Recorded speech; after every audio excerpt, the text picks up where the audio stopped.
Shave wrong. Oh boy. Now if it's a party, I know it slide through. Ain't watch me shine with no. Yes, sir. Home team, home team. What's happening, home team? This your boy Blackberry Lorex. It's Thursday, y'all, so y'all know what that means. It's the Rex Pit. It's the Rex Pit, baby. And y'all know I always got with me the AFN family in the building. The big dog, Big Ant. What's happening, Big Ant? It's Knucklehead night. What's happening? Gonna be some knuckleheads or not. And y'all know it's the coach of coaches. It's only one coach of coaches. Coach Unchained. What's going on? The new name, the motherfucker today. The motherfucker. I like it. You know I like it. And then we got some guests in the building. They ain't guests, they family. But they decided to grace us with their presence tonight. First being the sixth man, K-Style. What's up with your K-Style? What's up?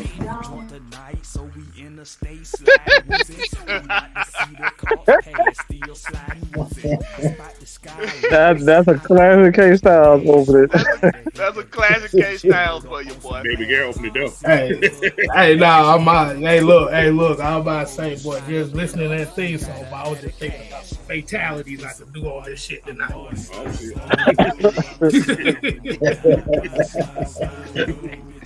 That's why I call it the pit, baby. Because you come in, you might not leave out the same way, baby. I'm just letting you know that. And right next to him, y'all know him. He needs no introduction. Senator Palpatine, Mad Mike Sports. What's going on with the Mike? Right.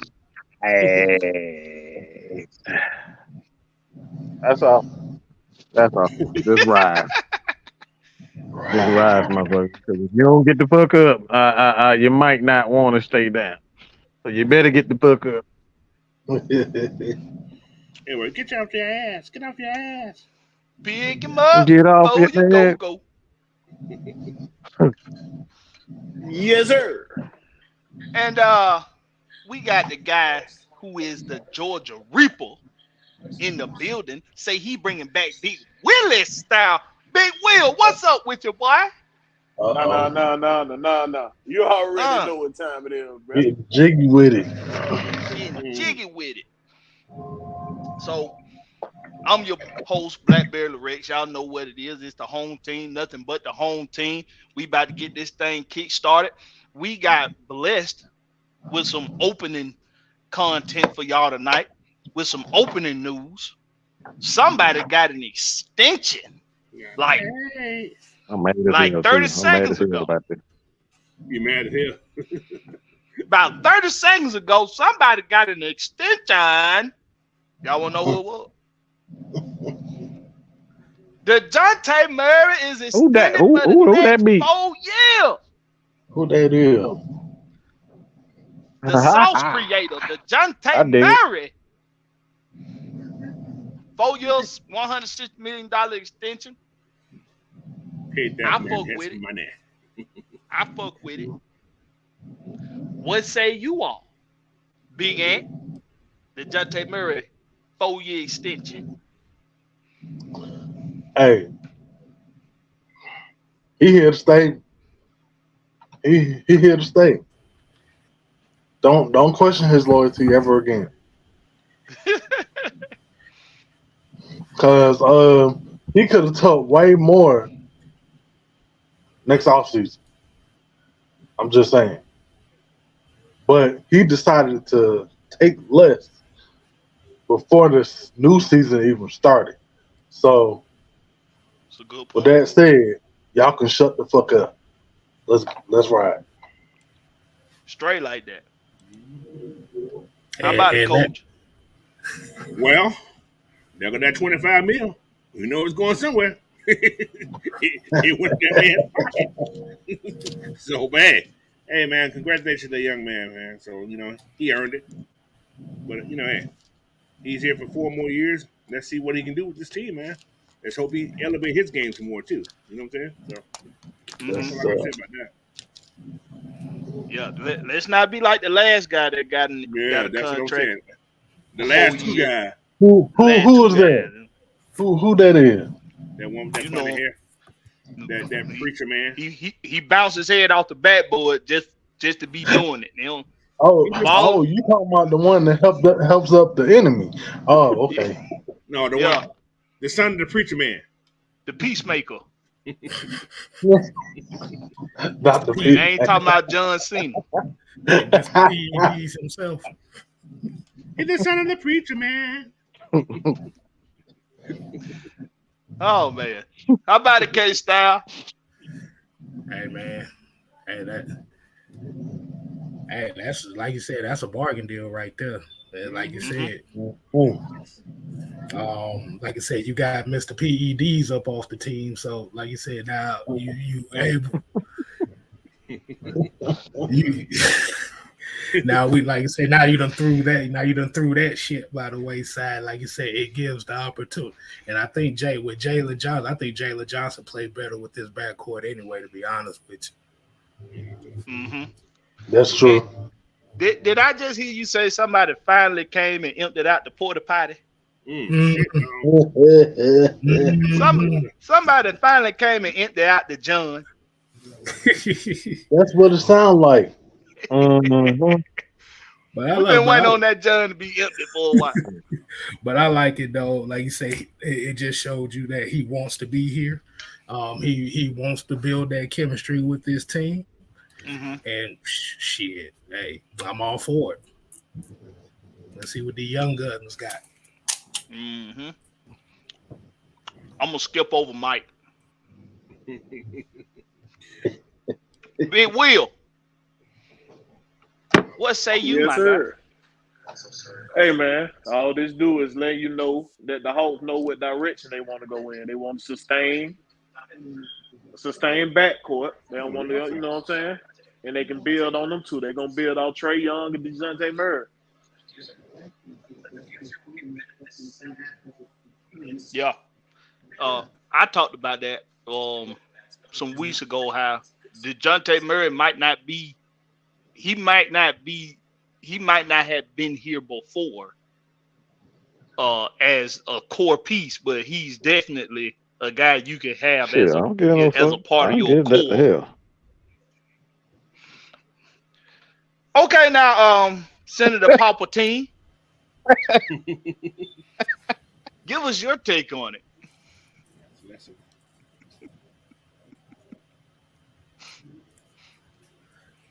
I guess he's gathering up the force right now. Hey, let me do a correction, guys. I'm reading something else. This says 120 million. 120 million. Yeah, he get 30 a year. 30 a year. Yeah, 30 a year. That's a steal, bro. Wow. That is a steal. I'm like, so that lets you know they just paid an extra $5 million for somebody that can actually ball. That's all it is. Somebody that actually wants to ball. Somebody who actually wants to. He actually wants to ball. Right. He wants to do his job. Exactly. Mm-hmm. He had more contracts than the guy who let go. So yeah, he had more rebound. Just saying. Well, while we waiting on Mike to gather his thoughts, this is my my initial reaction was fist pump, thumbs up, hell yeah. If y'all don't know what that is, just go back to watch the Three Ninjas. If you haven't seen the Three Ninjas. No, you ain't bringing that classic up, bro. We're gonna put you on the emoji movie. That movie, boy. Fist pump. So listen, this had to be done. You got rid of the cause of a lot of dismay on this team. Sadly, I know some of y'all John Collins supporters, y'all don't like hearing that, but it's the damn truth. It was the cause of a lot of the damn confusion and dysfunction that was on this team. Everybody want to keep pointing at Trae Young. Everybody want to keep pointing at Nate McMillan and Nick. Look, I got my feelings about Nick Russell. I got my feelings about him. I still think he poison for this damn team, but you can eradicate poison. Some poison you can eradicate. He can be eradicated.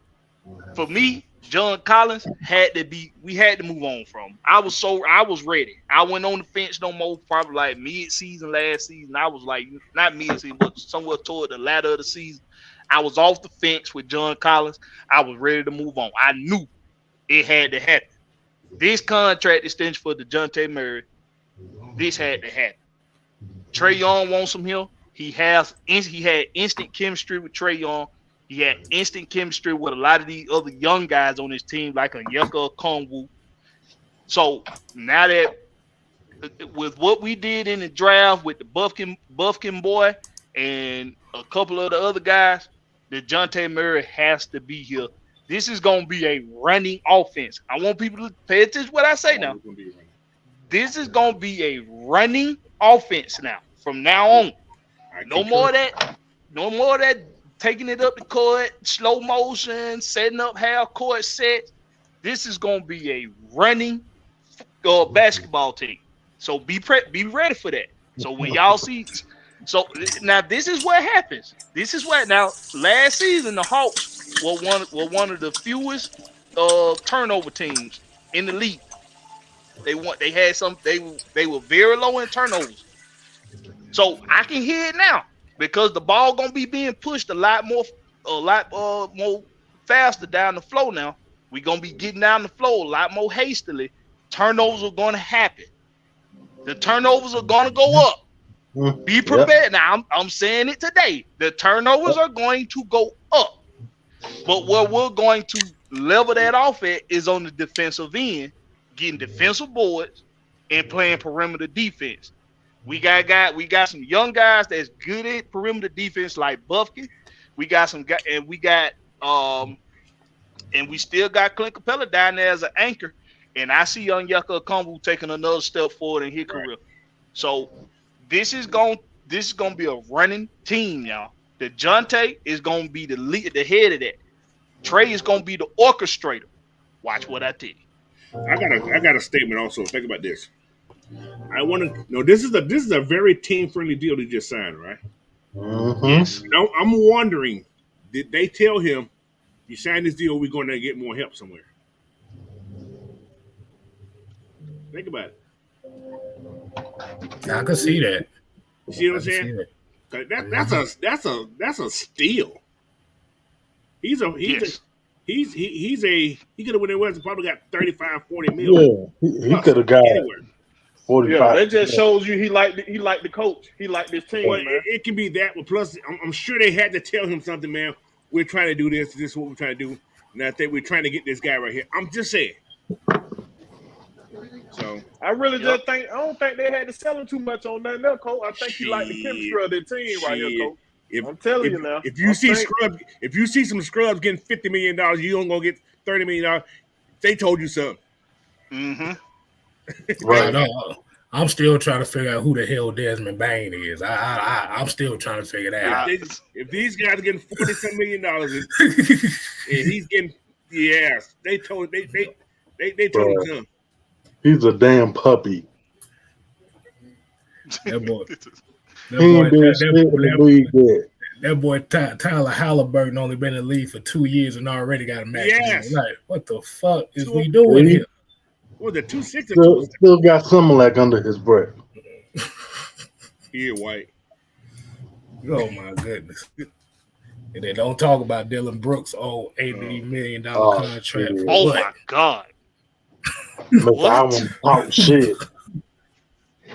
So you telling me what we did so we could just run our miles and get paid?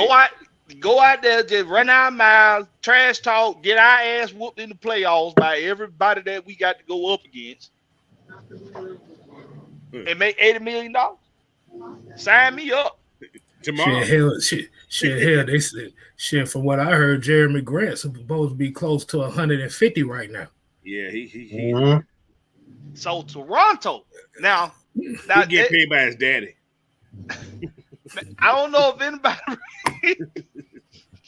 I don't know if anybody remember this. I said Toronto is got to be the dumbest damn team in the NBA. They got to be the dumbest damn team. Okay. I said that a long time ago. Now, just to prove my point, they go and sign Jeremy Grant before they sign Siakam. Mm-hmm. You gonna put the fate of your team next season in Jeremy Grant hands? His daddy was good. I'm just saying. Hold on, man. I'm trying to get my damn internet right so I can pull up some stats for y'all because this Jeremy Grant shit really tickled me. Right. But anyway, look, let's go. We gotta do a roll call. We ain't did a roll call. We gotta do a roll call. God damn. All right, so Smooth C78. Appreciate you joining us. We got Miss Pam in the building, y'all. What's up, Miss Pam? How you doing, Pamela Johnson? Hey, Miss Pam. OG Big Sam say he on the poach and he knocking. Well, you know how to let yourself in. You hear me knocking, don't you? Well, let me in. Got Jonte Rozier. Appreciate you joining us. Randy Weatherford. Michael Walker, not number 3. Jay Diaz. Sonia Howe. D. Coleman. Say he got paid. No PEDs needed. The therapist ATL won. Y'all know him as the super villain. ATL Leo, J Black 142, D Lawton, Yusuki Knight, Drake Murphy, the one and only, Raymond Collins. Appreciate y'all. We appreciate y'all doing, man. Shep 5X. We appreciate y'all doing Shep 5 times. Maybe that 5 times. Can you dig it? Sucker! Hulk Hogan, I'm coming for you, nigga. Boy, that's my favorite. That's like one of my favorite me too, clips right there. I see that. Whenever I see that, I just crack up. Elizabeth, who was that? Sherry? Who was the lady? Sherry. Yeah, Right? Sensational Sherry. Her expression just totally changed. That's what made it so funny to me. How she was just like, "It's okay, baby." Me, G said, "Well, okay then." Oh man, we cracking up. Look, I can imagine what the damn blooper was after the tape was rolled. That was live too, though. That was actually a live broadcast we did. It was live, bro. That was a live broadcast. There wasn't no taping on that much. That was live. That was live, bro. I'm talking about that. I'm talking about when they went to commercial break. I wonder what that conversation was like. I'm telling you, they was on US. They was on USA at that time, I think too. Yeah, they was on USA, I think. If I could be a fly on the wall, that was funny. Yeah. But you know what? Before we get on to this Falcon talk, the Booker T story is just one of the most inspiring stories to hear. So somebody coming up out the gutter and becoming successful, bro. I mean, he didn't even want to be wrestling wasn't even in his like he wasn't even trying to be a wrestler. He doing what his brother wanted to do. And because Stevie was always there for him, even when he would fuck up as a kid, Stevie always was there for him. And he knew his brother loved wrestling, so he just followed behind his brother and look what he turned into. So hey man. Five time. Can't see me. Thomas Jefferson, sucker. You're going to spin the Rooney your ass. One of my favorites, bro. Booker T, one of my favorites, bro. Yeah. I remember when I was 15, I saw Booker T at Six Flags. That's when that was when I first got a up close view of how big these dudes really are. Booker T is a huge human being. Okay, he's a big dude. I mean, hey man, his straps are like monkey bars. I mean, just out there. Yeah, man, he's big. The dude is big, bro. But as you all know, here on the Rich Pit, we love to get into some controversial shit. Because why not? Why not a little bit of controversy? Why not us? But I just want everybody to be on notice. This week, the first week of July, has been deemed Arthur Smith week. It's Matt Ryan's fault, though. It's Matt Ryan's fault. This is the week that Arthur Smith built. This will be Arthur Smith week from now on. And it's not for us, it's for y'all. This week, the first week of July, is going to be a reminder to all of you naysayers and doubters about Arthur Smith. The first week of July will be the week that we remind you all that you didn't like him, you didn't trust him, and you didn't want him. Let me add some folks in here. I'm using my phone, y'all, so that when you see the camera move, just know that's what's going on, okay? Now, why do you all really distrust Arthur Smith so damn much? He slept with somebody's wife. Dirty dog. Dirty dog. He slapped the shit out of somebody's baby. Well, you called him ugly.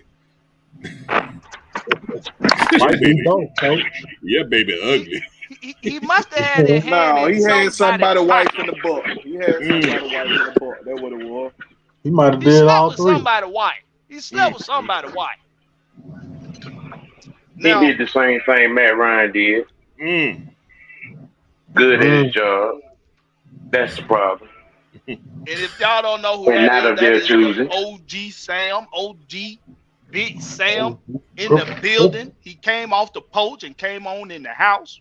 I'm gonna go around the panel with this one. And look, this is an open forum on this one because I know everybody got a lot to say. If you ain't been paying attention this week, I started the week on Monday asking you motherfuckers how in the hell Arthur Smith is the 29th best head coach in the league, or should I say the third worst head coach in the league. Mad Mike has gone on a couple rants this week. Every day. Asking you bitches, why is Arthur Smith not a good head coach? Why is he on the hot seat? So what we gonna do tonight is we gonna get down to the bottom of this bullshit. We gonna get down to the bottom of it tonight. And I'm gonna kick things off with OG Triple OG. Why do they really distrust Arthur Smith, OG? Well, we can start with a number of reasons as to why that is. One, not their pick. You had the also black part of the fan base, wanting everything African American from, to the president of football operations to GM to coach down to quarterback. But they still want to make me.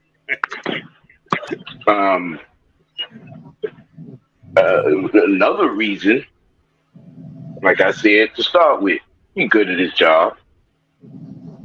As this fan base, they're notorious for being afraid of all things that good and work. They bash everything that is good at their job. They bash everything that is not their color. They bash everything that is not their pick. So this is no different. All right. If there was any other coach these last 2 seasons, they might have been all right with their 2-15 and 1-16 picks. They might have been right if there was any other coach other than Arthur Smith these last 2 seasons. They probably have something to bitch about, moan about, complain about, because we probably would be back. Probably would have had two straight number 1 picks. But due to the fact that this man can actually do his job, because in both seasons we should have had 10 wins. And we got the 7 each season because of coaching. Because if you're being honest with yourself, if you're a real football fan, if you're an actual football fan, and you're looking at these rosters that we had these last 2 seasons, and no, we should not have won those, the number of games that we won. But we did because of coaching, somebody that knew what he was doing, that knows what he's doing. Their problem is, and I say it again, they're afraid of anything positive. They're scared of everything right. They don't like when people do their job, especially here. We had a decade and a half of it with Matt Ryan as our quarterback.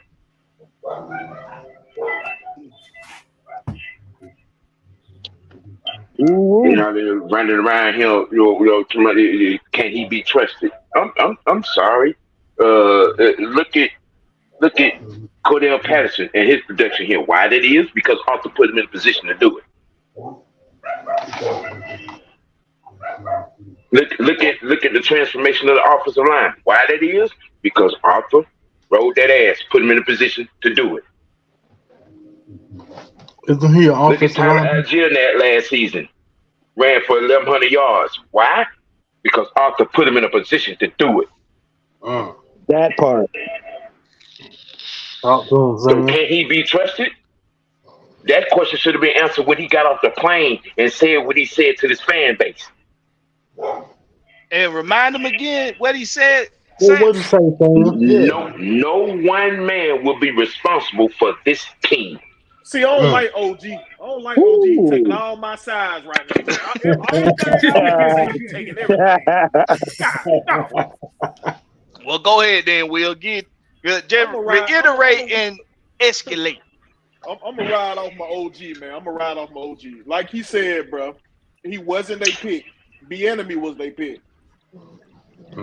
We didn't pick the quarterback. And he ain't called a play in 9 years. We didn't pick the quarterback they wanted.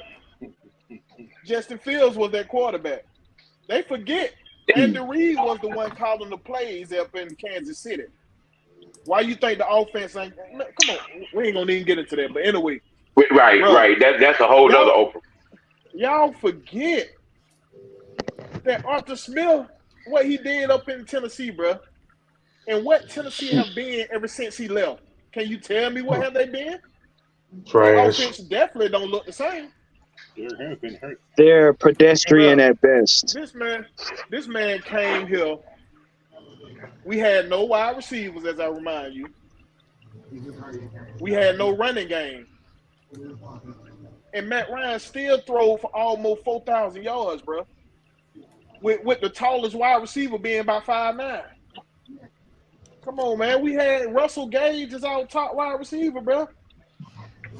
Mr. Third Down. Let alone the offensive line. Y'all forget what the offensive line was ranked before he got here. Now we got a top 5 offensive lineman, bro. We got a top 2 running game. Come on, bro. And he did all this without weapons. Bro.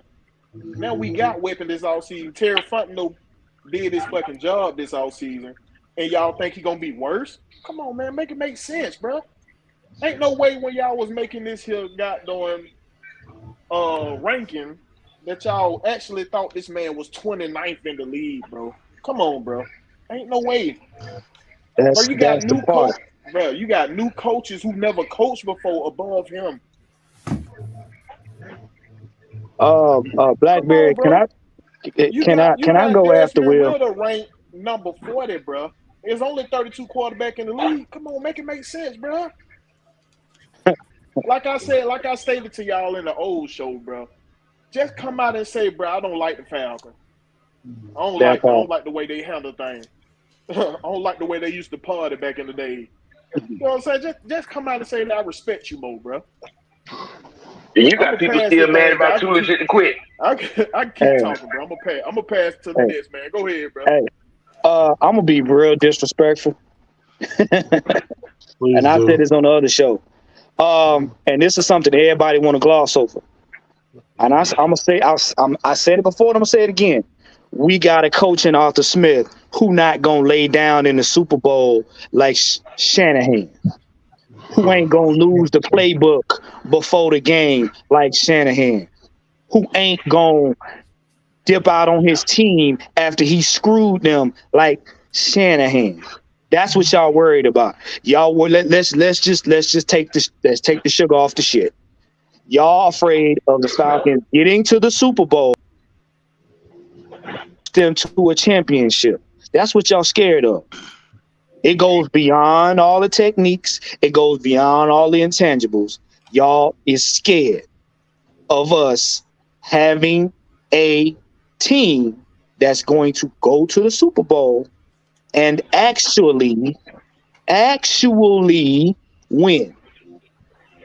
See, that's the problem, because he cuss out officials, he cuss out other coaches, he cuss out his own players. Motherfuckers. So what that tell you? This man is about his business and his team first. He ain't about nobody else. And he ain't scared to show up. He ain't scared to cope. And he ain't scared to bench you if you ain't up to par. So, yeah, y'all don't like the Falcons because y'all don't want the Falcons to get to a championship, and then y'all got to eat crow. Oh, yeah, by the way, crow stew will be on the menu. The gumbo, too. Right. I got a question. So go ahead, one. I'm sorry. And we no, Coach, we passing out mud butt sandwiches for all these mud butt people. But yeah, go ahead, Coach. I got a question for everybody. Is Ron Rivera's job on the line? Nope. All right. He started 2020, right? Right. He got 22 wins and 27 losses, right? So he got 7 more wins. No, that's a whole year before Arthur Smith started, right? Mm-hmm. Right. Is Dan Campbell's job on the line? Nope. Okay. He started the same year Arthur Smith started. He's 12 and 21. Right. All right. What about Brandon Stanley from the Chargers? Nope. Started the same year. Nope. He's 19 and 15. All right. What about Robert Silas, the guy from the Jets? Is his job on the line? Nope. He's 11 and 23. Started the same year. So how in the hell you guys? This man is 14 and 20 with shitty rosters. Now, look at these other teams. These guys here had a decent roster. They all these teams here I'm talking about have decent defenses. We ain't had that. We haven't had a good defense compared to these guys right here. So now, compared to those teams. Mm-hmm. But now we have built a defense. Let it play out before you start talking. That's the thing. Let it play out. Nobody want to let anything play out. They want to make an assumption already before anything happens. That shit play out first. That's the problem with coaching, and that's the problem with football in general. People don't let things play out, especially fans. You don't matter. You know, we understand you watch the team, you watch the game, but it's the owner who makes these decisions, guys. Our owner haven't came out and said a damn thing about what he expects for this team to do this year. We know he wants a Super Bowl. Damn, every damn owner in the damn league wants a Super Bowl. Let the shit play out first. Motherfuckers are stupid. Let it play out. That's all I'm saying. Motherfuckers are stupid. Go ahead, Mike. The motherfucker. Motherfuckers are Matter of just fact, stupid. hey, one thing before you go off, Mike. How many of us wanted Brian Snooker as the Braves coach? Not I. Not me. Hand is down. Not name one. Brian Snooker as Not the Braves name coach. one. Okay, that's enough said. He got 600 wins already. Mm-hmm. Wait, Coach, how many wins he got? 600. 600 wins. As That's of a lot of yesterday, wins. Are they 600. winning right now? Yeah, I still don't want his ass here. I still don't want him, but I'll take it. Shit, we winning championships. Hey, y'all Hey, knew there how you I felt go. about Brian Snooker. But y'all, Y'all knew how I felt. let me But mention you see something what he also. doing? They play hard up under him. They win, bro. Well, you also had to think about it. He coached most of them motherfuckers All since of they them. were teenagers. Exactly. That's the thing. Right, Right. right. Like most everybody, he pisses all of us off with some of his actions or the lack thereof. But Sam, you probably remember this. Remember the first time when Bobby Carr had his first stint with the what's called after Joe Torre? They didn't want Bobby Carr either. No, they didn't. Right. The sure first did. stint. So hey man, you gotta let shit develop. Simple as that. Let shit develop. Let shit happen. Mm-hmm. So All right, Mike. So the question is, why do you really distrust Arthur? And I kind of said it earlier. It comes down to just some of y'all pussy still bleeding. Let's just keep that real. Some of y'all that's what I pussy smell. still That's bleeding. what I smell. That's I That, smell. that, That's That pussy still stone. thinking. Y'all Smell ain't the dushed in a minute. Y'all haven't dushed in a minute. You still got that same, stuff hanging around the surface of it. And I just be real, cause you still in your feelings. Still in your feelings. Everybody's still in their damn feelings. That's the reason why you you not ready to get this man a chance. You still worried about how much money you gonna get, this month. Mm-hmm. How much you gonna get for the baby? How much you gonna get? You still worried about shit that ain't got nothing to do with the real issue. The real issue is this: can we win? Of course we can win. How we overachieve? Of course we overachieve. Did we get the right players? Who the fuck knows? That right there is the biggest thing. Have we gotten the right players? We don't fucking know. I can't sit up here and tell neither one of you guys with a straight face that we got all the players that we needed to win. And that's what it comes down to.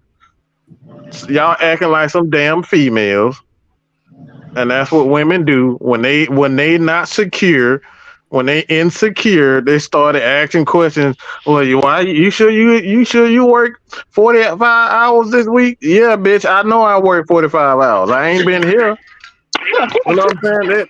That's how women do shit like that. Women always gotta ask why and how and all this instead of just trusting the nigga. That's what they act. That's what they do. And this is what y'all do. Y'all don't want to trust Arthur. Y'all don't want to trust Blank. Y'all don't want to trust Terry. Y'all don't want to trust Desmond. Y'all don't want to trust Bijan. You don't want to trust Grady. You don't want to trust Big Calais. And that's what it all comes down to. Your coochie still bleeding. And that's what it all comes down to. You acting like some damn female. That's what females do. Instead of just trust me, I got it. I said I got it. Trust me, and just wait out the process.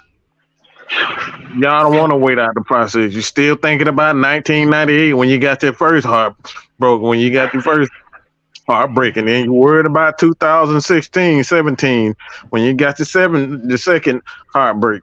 Man, look, shit gonna happen. No, mine came a little earlier than 98. My first heartbreak was in 83. 83. I mean, and see, Sam, that was like, and that's what it comes down to. That's all it comes down to. I think it was K Styles who said this, but he was talking about the team and it being PTSD. At the end of the day, man, y'all just got to get over shit. You act like shit just gonna happen, and things gonna happen in a certain amount of time. I don't know how many times me and Blackbeard done went over team after team after team after team, and we laid down. We proven to you guys that it takes time to build a champion. Okay. Oh yeah. We talking about 27 years later, and they still haven't recovered from firing Jimmy Johnson. Okay, 27 years later, and they still Right. haven't recovered. But we supposed to get over. We supposed to get over Dan Quinn firing. And that, ladies and gentlemen, was the Tampax moment of the show. Y'all need to get off them tampons. So that would explain what. So that would explain why the city's been smelling like a crab boil the last few weeks. I'm trying to tell you. All you need is some vinegar and some water, and then take care of that. Y'all need to take that shit before I get down there. Oh. It was a perfect storm of unquenchable bullshit, really, because you got people that are around here still looking at this team through Jim Mora, Mike Smith, Dan Quinn eyes, and this team is not it at all, because they ain't even in the building no more. So why is you looking through their glasses? Man, let's get the elephant out the room on here. Let's do it. Man, all this shit just comes for the simple fact that he's putting his trust in Desmond Ritter instead of going after what they want. There it is. That's all it comes down to. It ain't got nothing to do with his X's and O's, because they done already seen the shit. Right. And if you don't like Desmond Ritter, just say so. Stop all the BSing. But you know what's funny though? What's up? Desmond don't care nothing about that. He heard you, but he don't care. He don't care that he got backing from the owner, he got backing from the coach, and he got backing from his teammates. That's all that matters. See, when we look at Desmond Ritter, like I said on the Tuesday show, I said his mannerisms remind people so much of Matt Ryan that it actually makes them sick. Right. But like really just all it just comes down to is Arthur Smith is getting a whole lot of flack because it's Desmond Ritter's fault. Yeah, might as well be. It's Desmond Ritter's fault. Yeah. Right. And that's really what it all bears down to, y'all. Listen. It ain't. This is why I feel myself every time I get into this conversation with somebody about what's going on with the Falcons. Why I feel myself ready to just Draymond Green a nigga right into his shit. His ass. What you gonna kick him in the dick? That's what you gonna do. No, that one, boy. Goddamn. No, but it is in my arsenal. Believe it. That's that last resort. Shit, fuck that. That's option 2 for me, nigga. Bruh. That's option A, B, C, and D. It's called survival, motherfucker. Ain't no rules in fighting shit. Who said hell said there's rules in fighting? Yeah. No damn you rules. can't be your first move. No, you gotta knock their eyeballs out first. You gotta do something like, okay, you gotta surprise them with that one there. Now you gotta take the kneecaps out first. Yeah. I'm gonna take the throat of the eyes. I might just take all 3. Boop boop. Bah. There you go. I tell you, get hit in the throat really hurt. Ask my mom. She hit me in my throat. Oh, well, I never do that shit. Oh yeah. That chop to the throat. Nah, damn the chop, boy. It was so fast. It was so fast. I didn't even see it coming. I'm telling you, the monkey knuckle works on the throat. Hey, look, it'll have you singing soprano. But your mama caught you with that chop. It was quick too, boy. It was quick too, boy. But the reason why is probably gonna be some Jordan Poole looking ass people after they done talking to me about what's going on with the Falcons is because everything outside of the quarterback position is being completely ignored. Right. Everything outside of Arthur Smith is being completely ignored. So this is what I got for y'all. And I want my panel to help me out with this. Let's look at the last let's look at the last Super Bowl winners. Okay, the teams. So let's look at them. Okay. Y'all gonna see where I'm going with this. Mm-hmm. So the most recent Super Bowl winners are the Kansas City Chiefs with Patrick Mahomes. Correct. Yes. What NFL team did Patrick Mahomes play for before he played with the Chiefs? Texas Tech. The Cucamonga Cracker Killers. Exactly.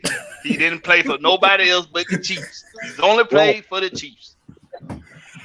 Now, the season before that, who won before the season before? Help me, cause my memory, like I said, I did a lot of drugs. I did a lot of drugs back in the day. LA The Rams. The Rams. LA Rams. Excuse me, Aaron Donald.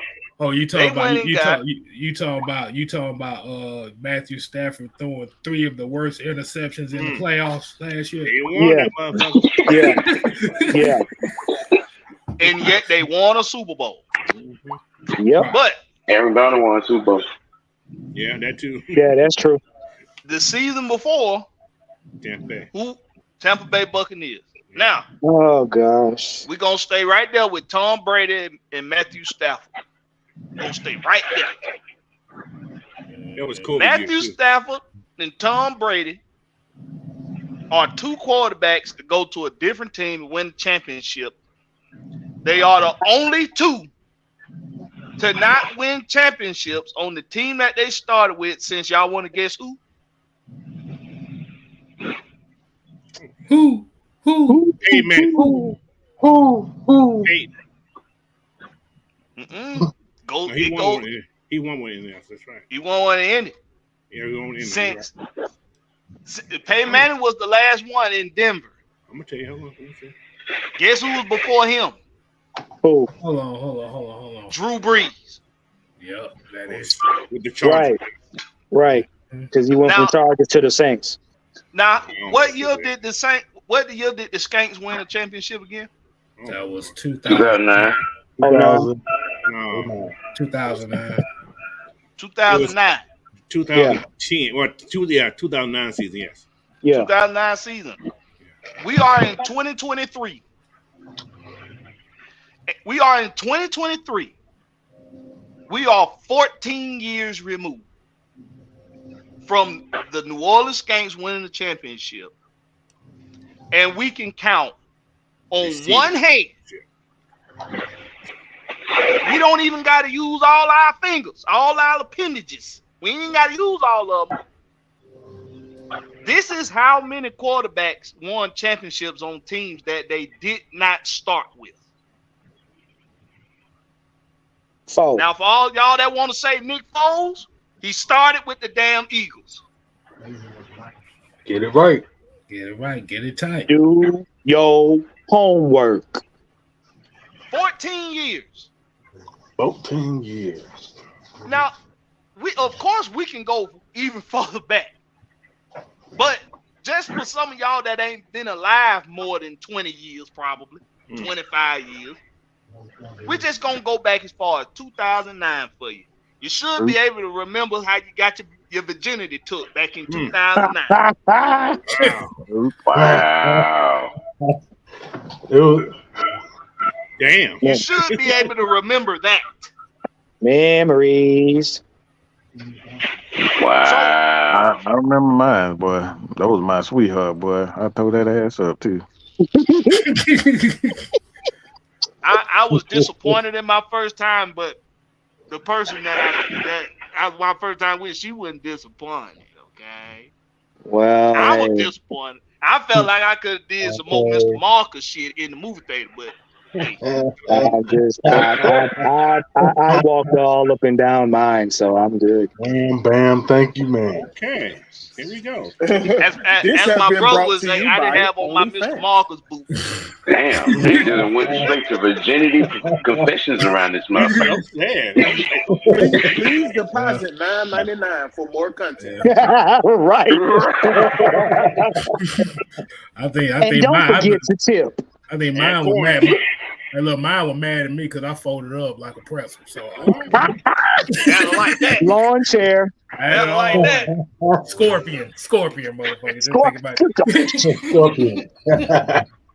But check this out.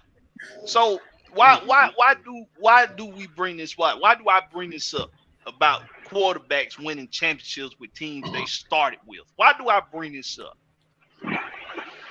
Because it seems that we missed one. Well, Russell won with Seahawks. That's the only person I can tell you who won with his team he started with. Yeah, he started with the Seahawks, right? Yeah. Mhm. Yeah. One. So listen, this is why I bring that up. A lot of the fan base, y'all let the media tell you who you should have.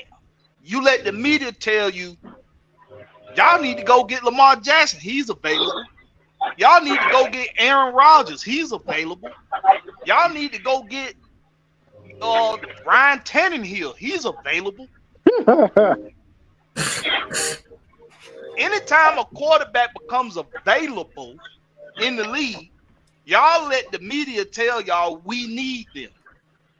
But what the media won't tell you is that Ben Roethlisberger won 2 championships with the team that drafted him. What they won't tell you is that the Baltimore Ravens won championships with Trent Dilfer and Joe Flacco. Joe Flacco. Yeah. And Trent Dilfer came from a different team also, I think. And we let it happen. I think he came from Tampa Bay. He did. Trent Dilfer was it Tampa? I think it was Tampa Bay, yeah. Now see, Yep. The Baltimore Ravens went and got a guy who ain't worth a damn and won a championship. Not a fucking damn. But then it took for a guy named Jim. Is that John or Jim? That's Jim. That's John. That's John. In Baltimore. John Harbaugh realized if I'm gonna win again, I got to build something with somebody that we went and got for financial reasons, so that we can continue to keep the foundation of the team around. I see what you did there, Blackberry. So Joe Flacco is a champion because the foundation was there already. So people say, how the hell did the Baltimore Ravens win a championship with Joe Flacco? Well, because the Baltimore Ravens aren't kissing one player ass just to win a championship. So Blackberry, you mean to tell me? So you mean to tell me that the Baltimore Ravens understood that one player shouldn't carry the team and it should be a team win? Is that what you're saying? You don't say. Well, damn. Last time a team built the foundation, they won 6 Super Bowls. I'm just saying. Yeah, because they did coin it a certain type of thing, ain't that right? Well, they coined it. What was that? The Patriot way, I think that's what they called it. Patriot way. Bill Belichick was found on not paying players over value. And he still don't. He was good at letting players go before they got too old. He knew how to manipulate that cap.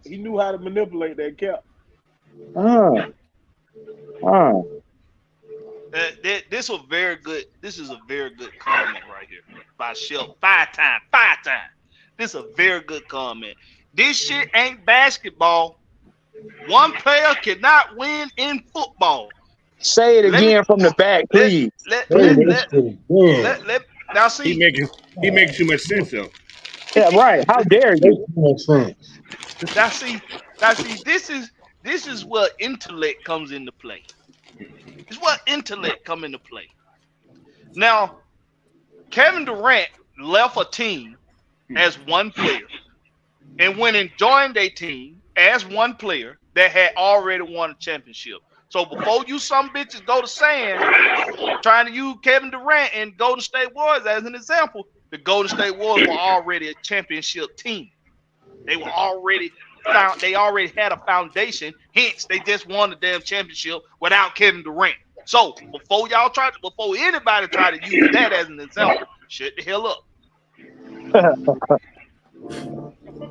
There has been many instances in basketball where a team is lacking something. A team is lacking somebody to get over the hump. So what do? They go get them. They go get that one guy that can put them over the hump. He's a walk. Listen, this is not my opinion. This is a fact. Regardless of all this GOAT talk, LeBron James left Cleveland because he didn't want to build a team around him. He wanted to buy a team around him, not with his money, but with some billionaire's money. This is football. This is football. You're going to line up, and it's going to be another man in front of you, and it's going to be who going to beat who today. Receivers line up against corners. Linemen line up against defensive linemen. Quarterbacks against check this out. It's that quarterback and that middle linebacker.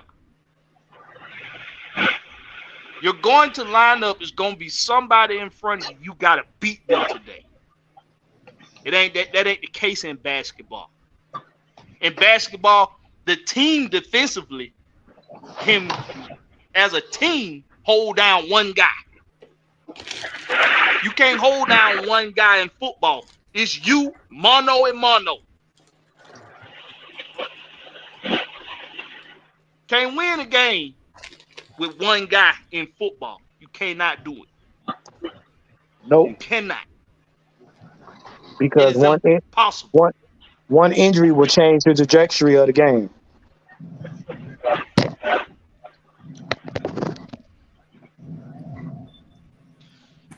So why do they really distrust Arthur Smith? Look, like K-Style said, it's the elephant in the room, baby. Because he trusts Desmond Ritter and y'all don't. Yep. It's really that simple.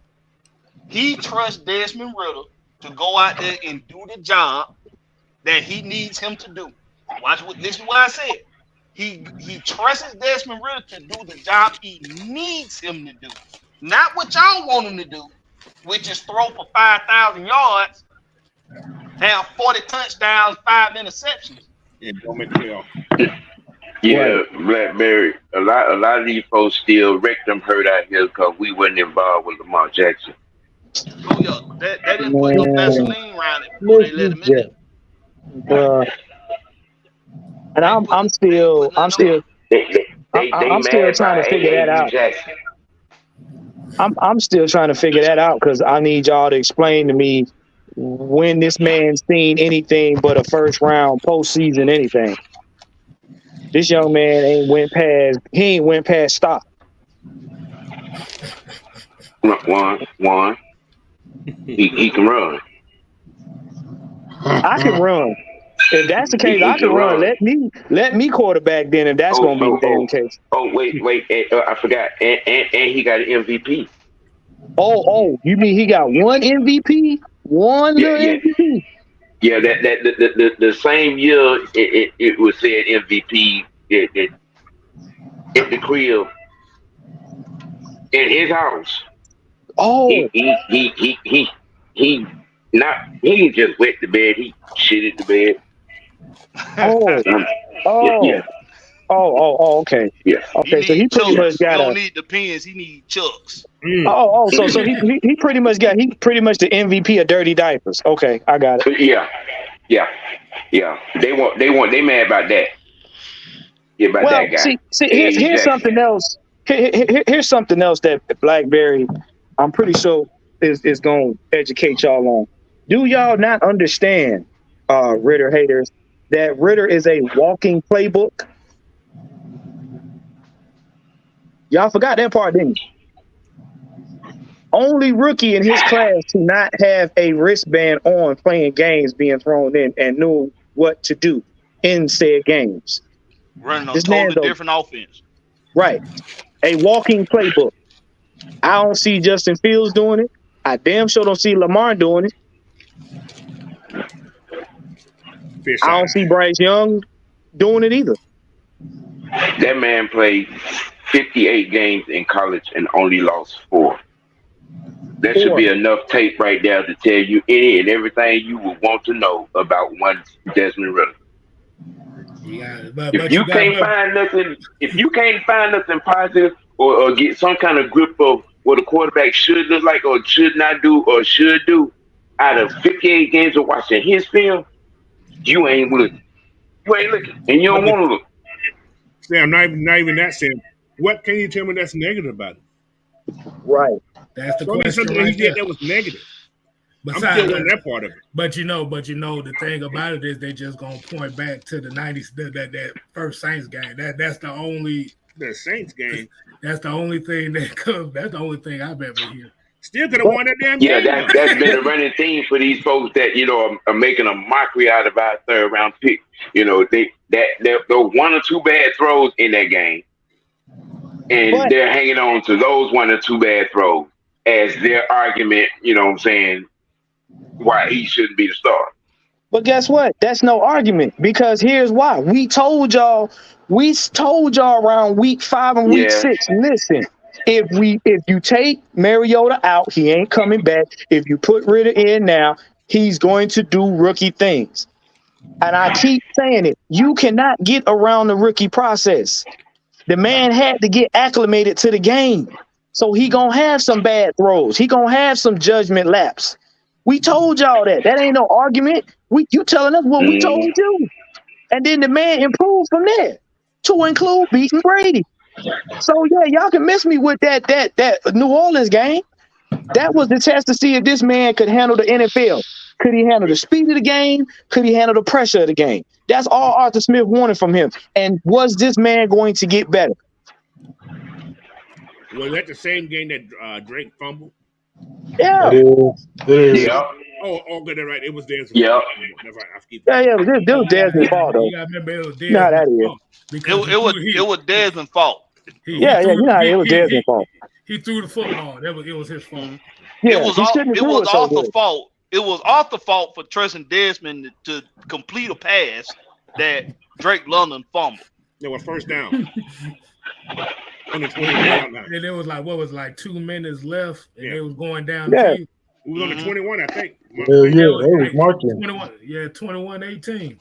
And the defense that was first in the league, the defense that was first in the league in second half points, they still went out there and made stops to give us another opportunity, but it just wasn't enough time.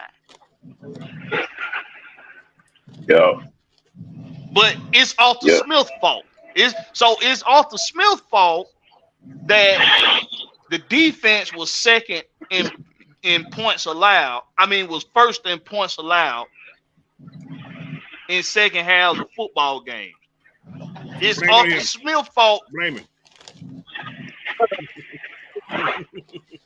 Just blame Arthur Smith. I mean, it's Arthur Smith's fault that we had the second best rushing offense in football. It's Arthur Smith's fault that we revitalized the offensive line that was non-existent back in 2021. It's Arthur Smith's fault that we probably had the best. We got a top 3 offensive line in football right now. We got the best right. We got the best right guard in football. We got the best run blocking offensive line in football. It's Arthur Smith's fault.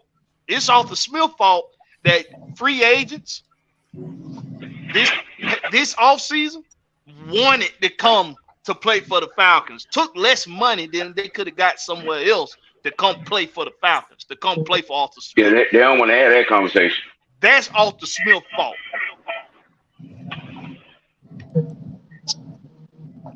Everybody on this panel done gave y'all all the damn reasons why. Hey, brother, it's Arthur Smith's fault that the year that his first year, we won more games than the previous year that with the put big what's name here. with the big three on offense. With trash on offense. We still had Oompa Loompas trying to catch balls. But Wait a minute, they couldn't even get off the line of scrimmage. Our receivers couldn't get off the line of scrimmage. Come on, man. We got to stop. We got to stop with this bullshit. It's also Arthur Smith's fault that we were 10th in third down conversions on offense. That's also Arthur Smith's fault. It's his fault. It's his fault we were 10th on offense on third down conversions. So it's his fault that we didn't do extended 3 and outs. Well, and then, okay.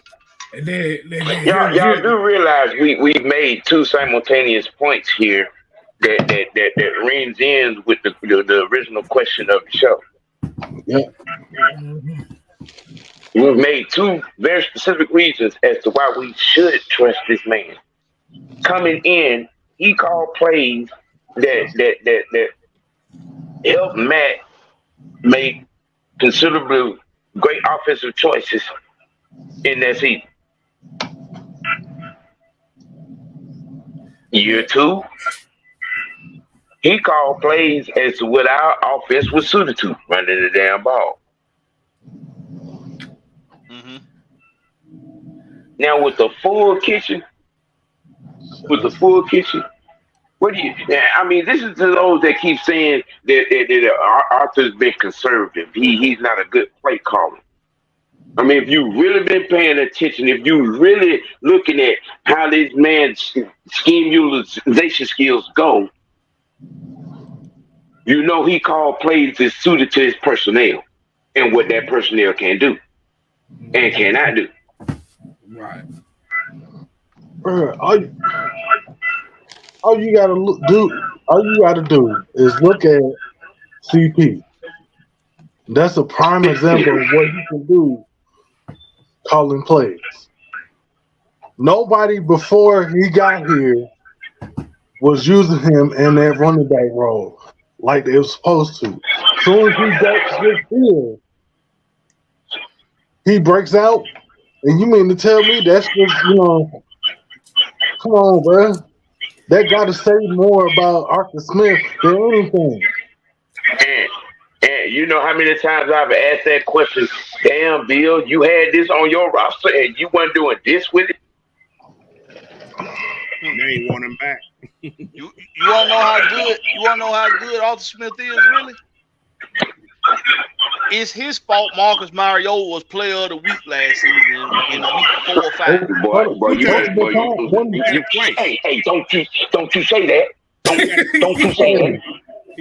Blackberry, wasn't he multiple times? Yeah. Was it twice? Yeah. Was it twice? I'm just saying.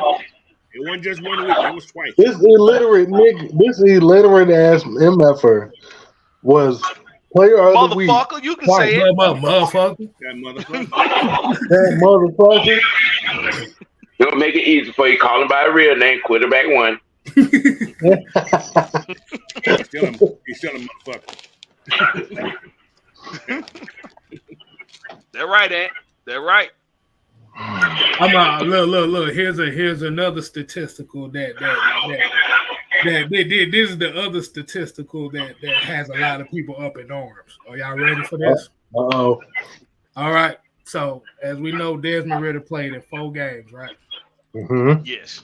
This is one of the major reasons why they're mad at both of them, because Desmond Ridder ran the ball 16 times for 64 yards. Ooh. So hold on. So you're telling us, K-Styles, that he's elusive? No, not that he's elusive. They're mad at the fact that he didn't run enough. Oh. So he's not Lamar Jackson. That's why they're mad. He averaged 4 rushing attempts a game. That pisses folks off. That's not making them feel good. I'm They're not sorry. making them feel good.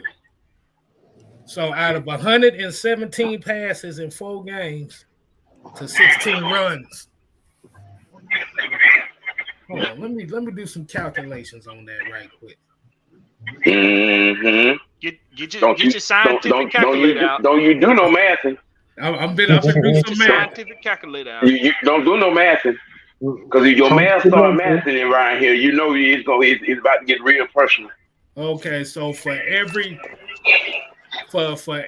7 pass attempts he had last year equals 1 rush attempt. Yep. That's not considered a quote unquote running quarterback. Am I correct? Correct. I rest my case. They want a running quarterback. That's what they want, K-Styles. Don't you understand? I understand. Like I said, here's my question. Do you think that if he would have ran the ball about 40, 50 times last year, do you think we'd be still having the same conversation? Nope. Nope. They would be like, oh, yeah, that's what we need right now. Cause remember, these were the same folks when Felipe Franks ran that ball in the preseason game. They were begging Hercules. They was busting all kinds of nuts talking about he needed to be the starter. They was waving their thumbs. They was waving their thumbs. They had bust all over the front of their pants. We was at that preseason game, boy. Them motherfuckers was talking about. Let me get this right. Let me. I'm trying to, marinate everything together so I can, at least sound like I got some sense. So, in other words, what you're saying is they want Forrest Gump as their quarterback.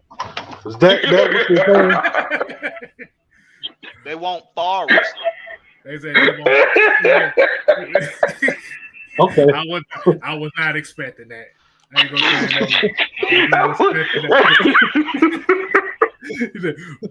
say what do I do, coach? Just run, Forrest.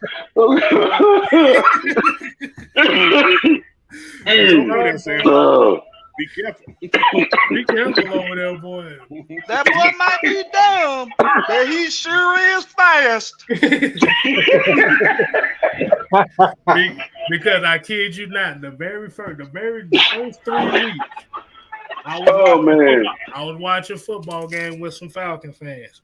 And boy, when they saw Marcus Mariota run the football, boy, they were busting all kinds of nuts. And then when it came down to then they said he couldn't throw the ball worth it out. I told him, I said, shit, what did you want? You said you wanted a quarterback that can run, right? You got what you wanted. You got what you want, motherfucker.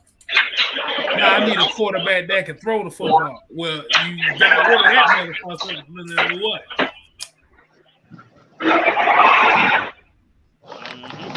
But Mama, I don't love him no more. Coach, what do? I don't know, Forrest. Just run. Run, goddammit, run. Come with me, Forrest. Pray with me, Forrest. Pray that we can fly away.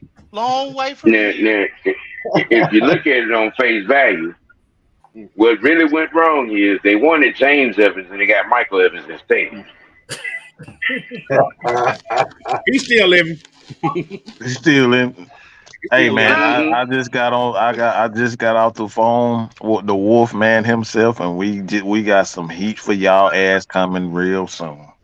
I just want the Falcons fans to really be ready. If you think this shit is something today, you thought his video was something today, we got something for your ass. So stay tuned for that. Y'all love the bullshit, and we're gonna have a lot of bullshit for y'all. Let's get it popping. Hey, this is what it's all about. This is what it's all about. Okay. Here on the Rex Pit, we don't give no fucks. Bang. This is what it's all about. You know what? Let me tell you what. When I see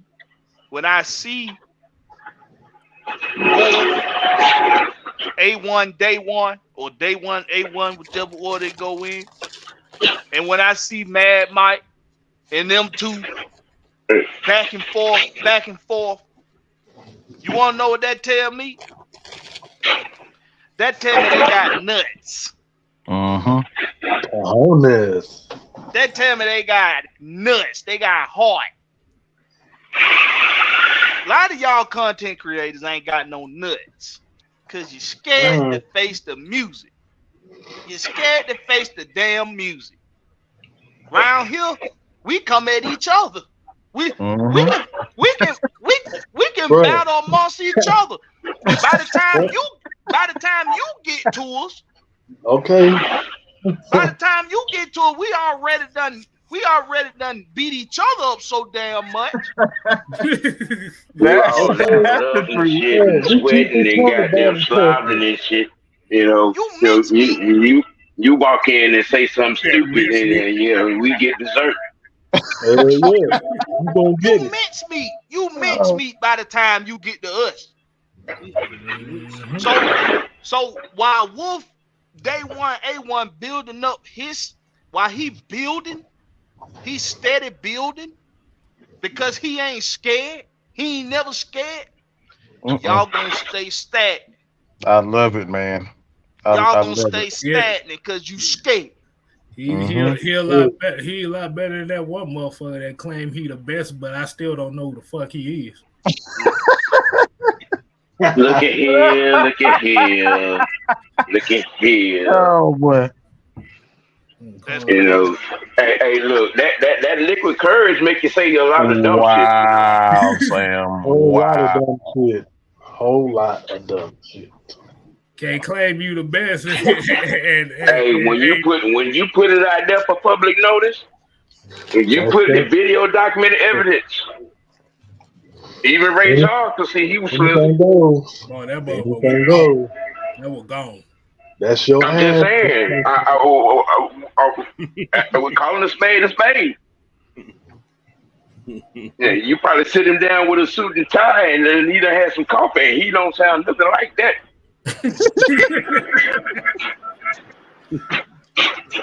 Hey, guess what? You can dress up a pig, but guess what? That shit still At the end of the day, it's still gonna stink like a pig. You can spray some Febreze on some shit. It's still some shit. It still stink. And it's still gonna draw flies. Yeah, coach, it done went left. All the way left.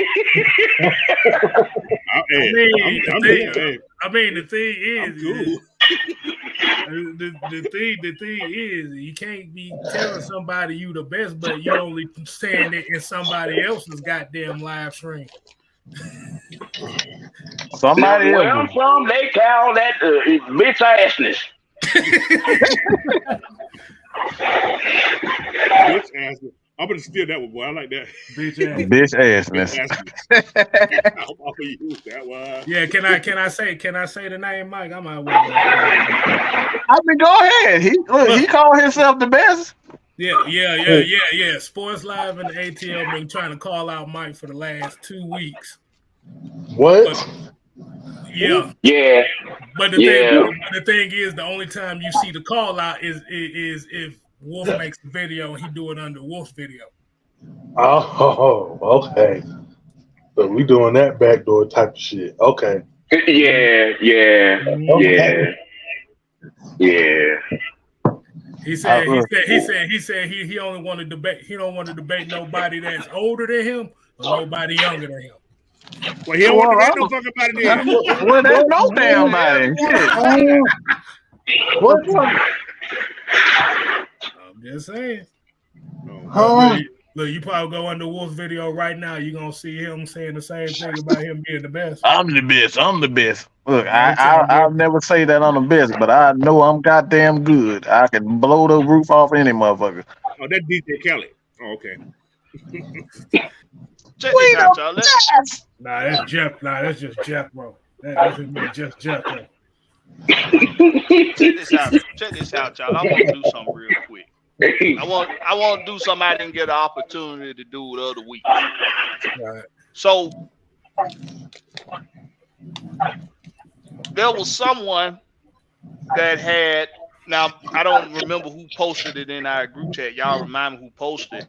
But somebody predicted that the Falcons would go 2-15, and that the Carolina Panthers would land the number 7 seed, and the New Orleans Skanks would win the division.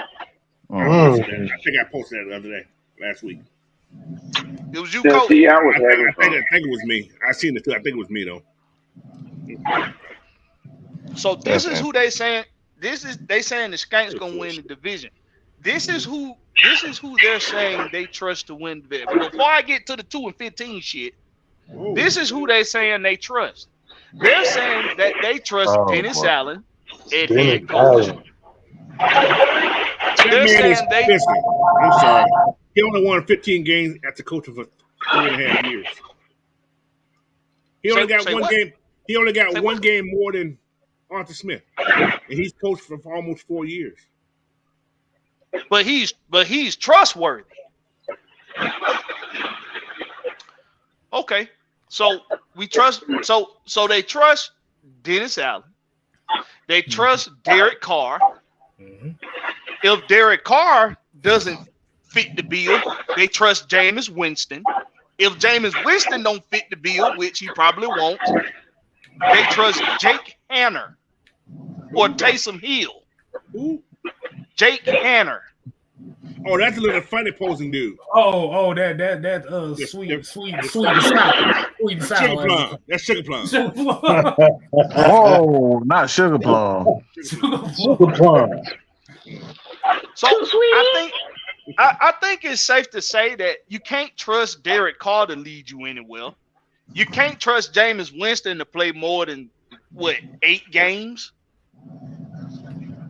You don't know who the hell Jake Hanna is outside his poses, and Taysom Hill, all he is a goddamn all he is a gadget guy. Man, Right, y'all gonna leave Tyler Breeze alone now.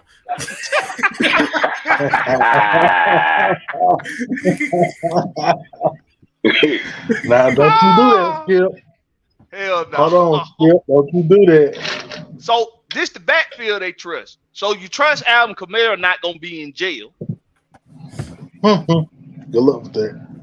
I do like Jamal Williams, but he ain't gonna be able to do it by himself. Kendrick Miller, don't that dude stay hurt like every year? Ain't he been hurt for?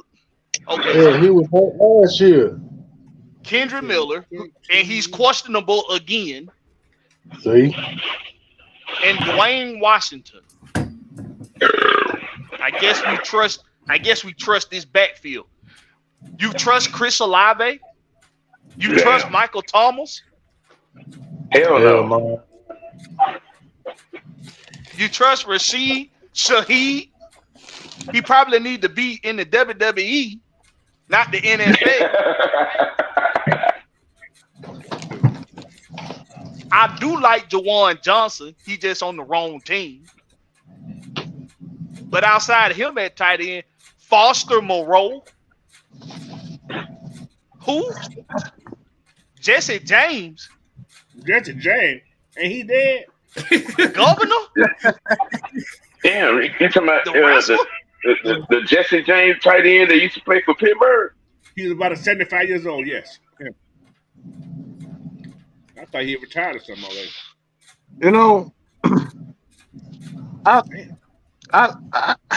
know you probably went over this, but this is a question that I just want to. And like I said, I put money on this. I put money on it.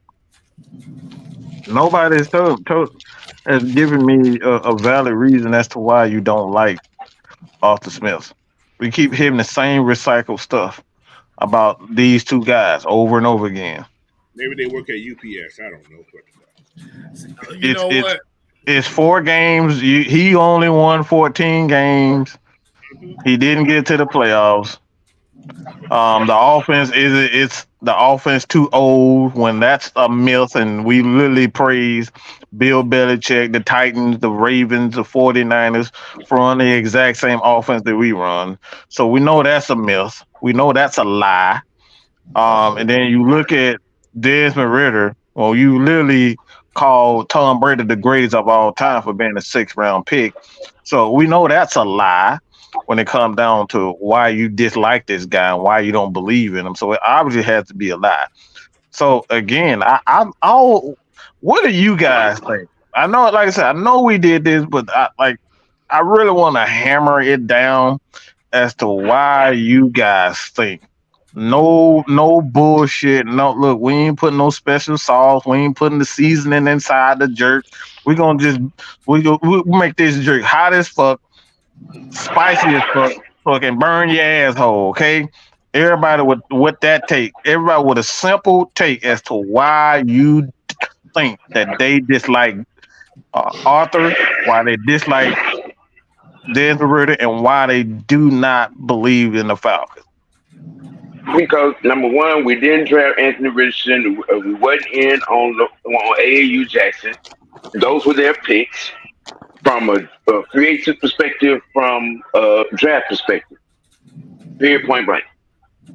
Yeah, and all that and above, and he's not the media darling. He's not a media darling. So that's another reason, because he doesn't give a shit about the media. He's going to tell you what you need to hear and what he needs to say. He's not going to give you anything. He's an extension of his coach. Exactly. So y'all want me to tell you why? You want me to tell you how? Want me to tell you how he's not any good? Yes, sir. Yes, sir. Please do. So this why Desmond Ritter is no good. He beige. That's one. Mm-hmm. I mean, his mama white. Not John B. I mean, his mama white. His mama white. White.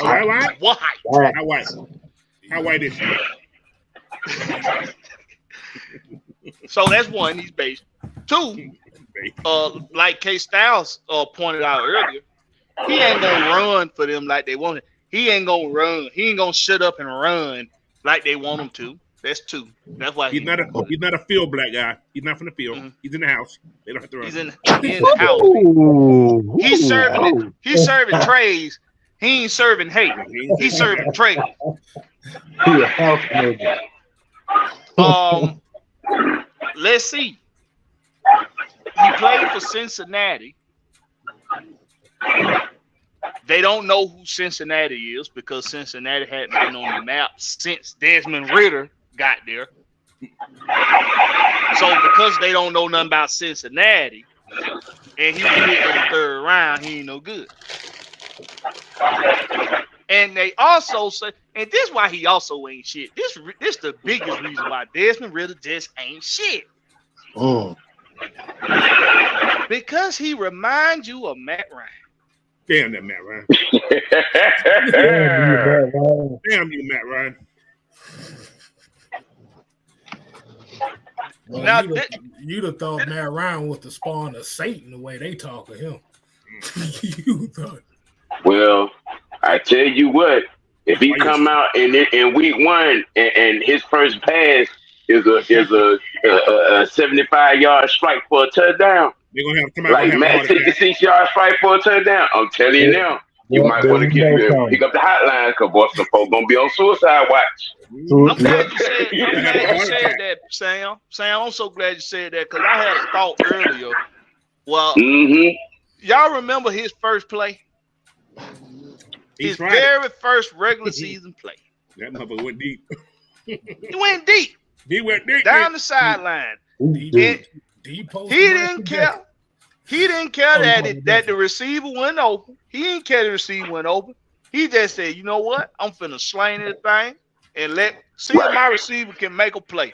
Now, see, you want to know what that is? See, a lot of people say, why the hell Arthur Smith do that? Trying to hit a home run with a rookie quarterback. Relax, young man. That's all it was. During the season, it wasn't about him completing the pass. Like Coach just said, it was about relaxing him. That's it. Get his mind in the game. Because whether or not he completes that throw, he's going to throw that pass. Well, his receiver going to catch it or nobody's going to catch it. And all that does is gives him the jitters out. That's just letting the jitters out. If they were there, the jitters are now gone. I've attempted my first regular season NFL pass. Yep, exactly what it was. Now, two things could have happened. Because Arthur trusts him to throw that ball where it ain't going to be no pick. So he knows he ain't going to put the ball in harm's way.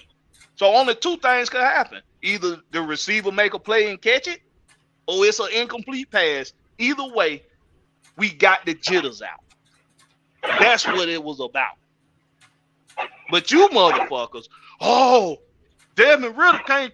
He ain't worth a damn. You see that damn pass he tried to complete on his first throw? What the hell wrong with Arthur Smith calling some bullshit like that? I was all for it. I said the first play, go deep. Myself and a couple other folks on here, we said it before he started that game. The first play, Throw the damn ball. Deep. Throw the ball. You Yeah. ain't got nothing to lose. Hey, can I say Okay, something right we quick? playing with house money. Can I say something right quick? Go ahead. I got some more numbers based on this trust factor. I got some more numbers. Uh-oh. As we call quarterback one Crash Bandicoot.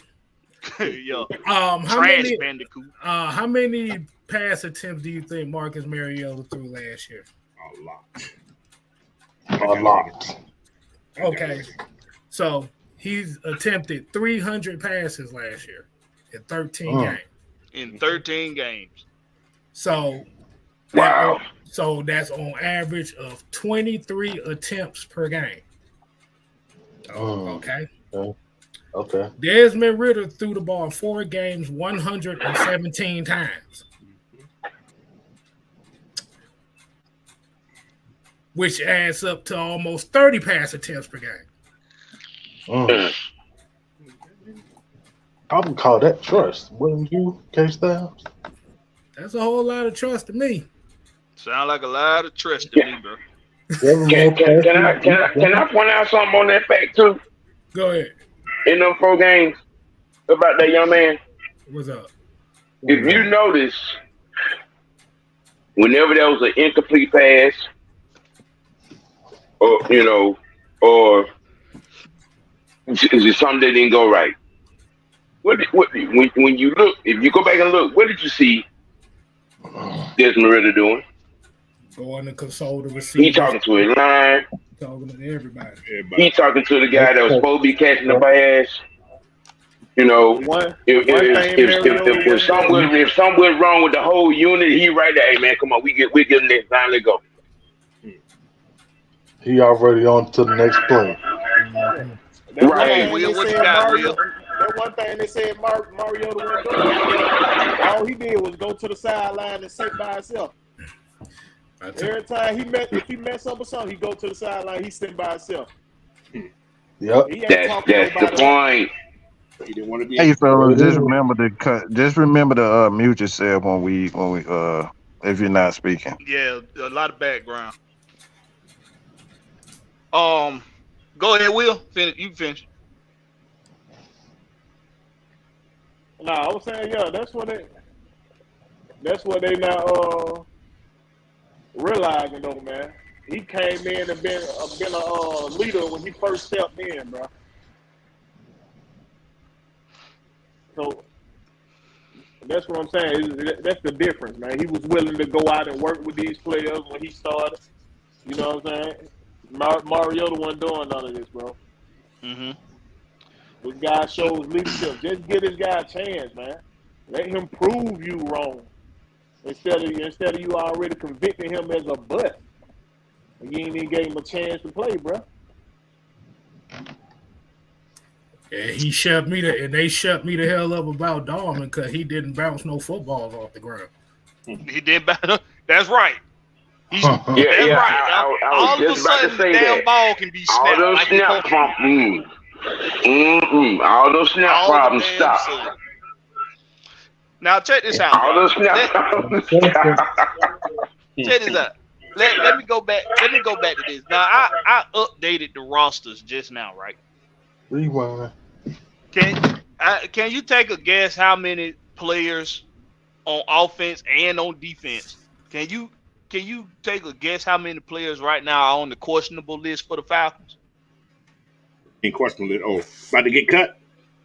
No, on the questionable list, on the injury report. Oh, I think like 4 or 5, right? Maybe one. Just 2. And you know who they are. Well, yeah, 2. That would be Caleb and Avery Williams. No, Caleb and Kyle Pitts. Kyle Pitts. And Williams out for the season. Yeah. Kyle Pitts and Caleb Huntley. Now, the team they say gonna win, that's gonna win this division. Can you guess how many players on offense they got on the injury questionable list? On the questionable list? Several. 6. Guess how many of them starters? All of them. 6. 5 of them are starters. Jesus. Chris Olave, Michael Thomas, Rashid Shaheed, Trevor Penning, and Cesar Ruiz. And that's their center. And Cesar the center they guard one. Yeah, Cesar Ruiz, they right guard. Brian Peoples, appreciate that that super chat, bro. Appreciate that $1.99. Pruitt looked like a Pro Bowl tight end with that. Better say it again. But these are things y'all don't want to talk about. Y'all don't want to talk about how Desmond Ridder extended drives in fourth quarters to lead us down the field to be in a position to take games. Y'all want to talk about that.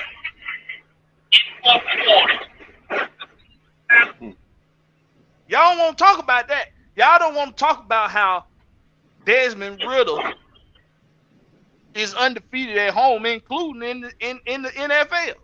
Mm-hmm. Y'all want to talk about that. Undefeated at home in college. And in college. You know what I'm saying? Undefeated at home in college. How many?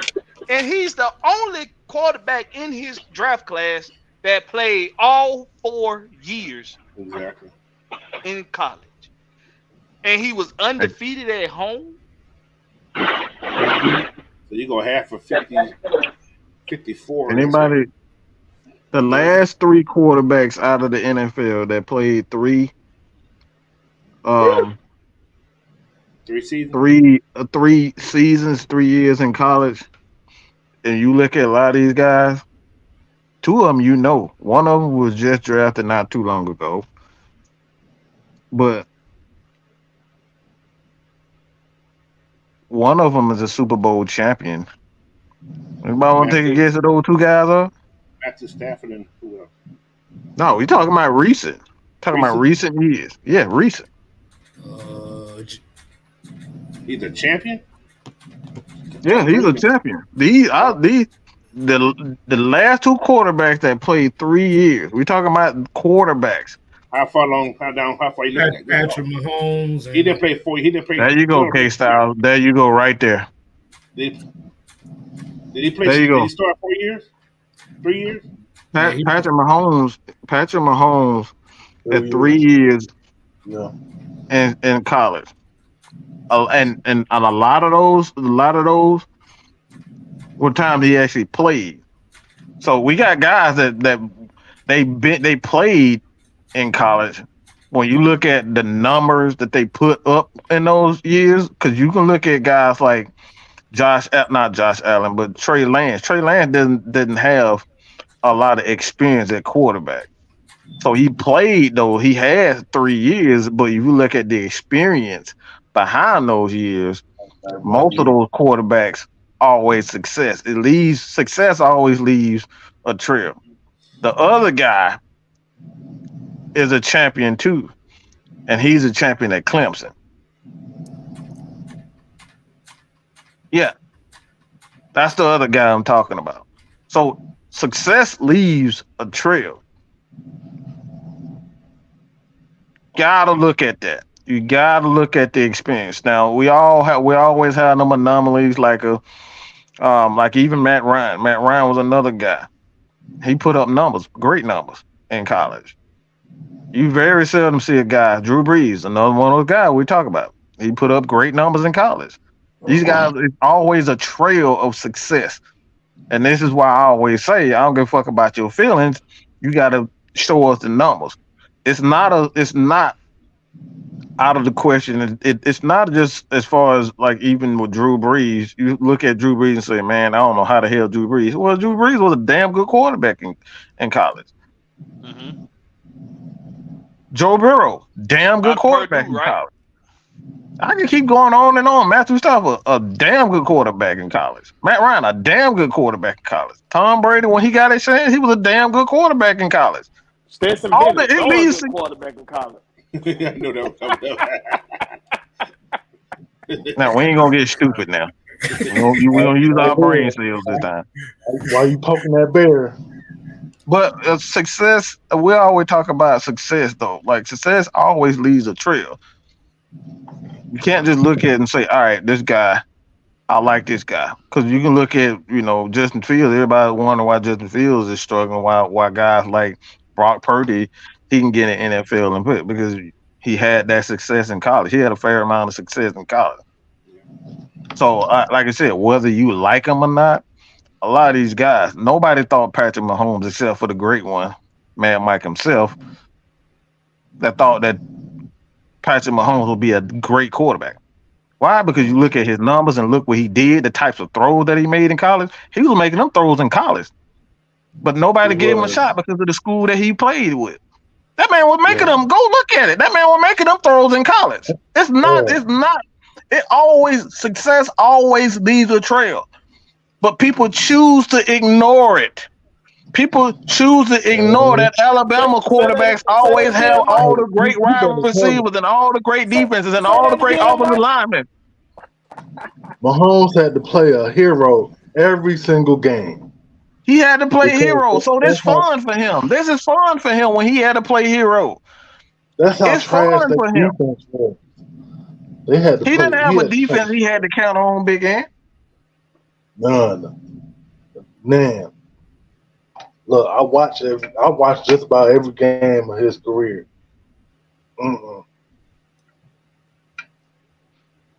The numbers speak for itself. We just gotta look again. People get out you. Look. Go dush. Okay.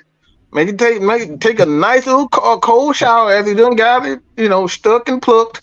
Make sure you take a good old shower. Get out your feelings. Okay, you might want to pop an Advil or two, but you got to get out your feelings, bro. Hey, even smoke a little something. But the truth is the truth. Truth, it always everybody wondering why, like Aaron Donald. Aaron Donald was a damn good player in college, but nobody gave him a shot. Why? He wasn't the biggest. He didn't go to the biggest, most expensive school and all this shit. It looked Grady Jarrett. He was the least scouted guy on that defensive line, and look at he one of the best ones off that line. I love him. It don't matter where your draft status at, but if you got to put in the goddamn work to be the man. And check this out. He might be working on a Hall of Fame type season this season. Oh, talk about it. And then when I look at that, and then like he already was gonna be in the Hall of Fame, he just gonna solidify it this year. And then, like I said, when you're looking at the quarterbacks, and one thing that I always look at too is what type of receivers they had in college. Because, like I said, if you look at a lot of these schools like the Alabama, the reason why Alabama, Ohio State, these type of schools, you don't really see quarterbacks. Even Georgia don't even have quarterbacks coming out looking good in the NFL, because you look at them and be like, motherfucker, you got all goddamn All-Americans. You throwing All-Americans. Just throw the ball up. I'm looking at Justin Fields last year in Ohio State. You know his top 4 receivers were? Speak on it, Speak on it. Chris Olave, Chris Olave, first round pick. Garrett Wilson, first round pick. Jameson Williams, first round pick. Jackson Smith and Jumbo, first round pick. What if we talk? I mean, what if we talk? What's going on? Why do we have to spoon feed y'all motherfuckers this shit like it's baby food? Look, some folks just don't like to read. Look at this shit. Look at this shit right here. So you're telling me that the Carolina Panthers were the first year midget for a damn quarterback, first year head coach. You got a lot of new additions to the offensive line. You got new additions to the backfield. New additions to the receiving coach. Nobody's there that was there on offense last season, damn near. And the defense is what the only thing you about damn near kept intact. And before we could even get the training camp, you got 1, 2, 3, 4 motherfuckers on defense starting that's on the injury list. But this who gonna make the playoffs though out the NFC South. But Blackberry, something else you got to mention about that defense. Steve Wilkes ain't there. Nope, he not there no more. This team played because that man took over last year. I'm just saying. Dante Jackson hurt again. J.C. Horn hurt again. That sounds like Tito Jackson. And before the next fool holler about their mouth about Miles Sanders, well, Miles Sanders played behind the elite offensive line. Carolina, your offensive line ain't rolling like that one. It's gonna be a little tough for Miles over in Carolina. Miles got benched too. Offensive line for you for the Panthers. He may get hurt. Left tackle, Ikem Ikwonu. Who? Left guard, Brady Christensen. Center, Bradley Bozeman. He all right. Bozeman, he decent. Austin Corbett. Don't know who the hell that is, and he's hurt. Taylor Moulton, right tackle. What are we talking about? Look, check this out. Atlanta Falcons updated roster right now. On offense, Kyle Pitts, Caleb Huntley. The two guys we knew were going to be on the injury report are the only two guys on the injury report. On the defense, nobody on the injury report. Special teams, nobody on the injury report. But we don't trust Arthur Smith when clearly he knows how to keep a damn team intact before the season starts. What are we talking about? And another thing, his last two drafts, right? Everybody he's drafted his last 2 years are still on his team. Mm-hmm. Look, check out the depth. Look, go ahead, Ant. Go ahead. Go. Coach, don't you start making sense. You stop that. Look. I was ready to turn that corner. I knew he was gonna beat me to it. So the last team. After year, he drafted the third round that was gone in the next year. Oh, brother. What are we talking about? We still got 6 and 7 round picks on this team. In phases of development. Yeah. Exactly. Can we talk about depth? Can we talk about depth real quick? Mm-hmm. Let's talk about depth. The Atlanta Falcons, this is their second unit on offense. Taylor Heineke, Tyler Algier, Cordero Hodge, Frank Darby, Penny Hart, Jonnu Smith, Clint Ritovic, Ethan Greenwich, Matt Hennessy, Ryan Nozzle, Jalen Mayfield, Joshua Miles. That sounds like a team, right? Taylor Heineke, Tyler Algier, Cordero Hodge, Darby Hart, Smith. They couldn't have. Clint Ritovic, the skill positions. The skill position, that's a better lineup than what we had in 2021. Yeah. Blackberry. This is what I'm talking about. Listen now. You mean to tell me that Arthur Smith took over a team that only won 4 games and turned that into 7 games twice? But we don't It should trust have been him. 10 wins. Let's talk about depth, y'all. Second Bruh, unit come on, on defense. Let's talk about depth. man. Taquan Graham, Eddie Mm. Goldman, Timmy Horn, Ogun Daisy, number 3, Dorian Etheridge, AK-47, D. Awful, Jalen Hawkins, Micah Abernathy, and Darren Hall. That's a better second unit than our first unit in 2021. Ooh.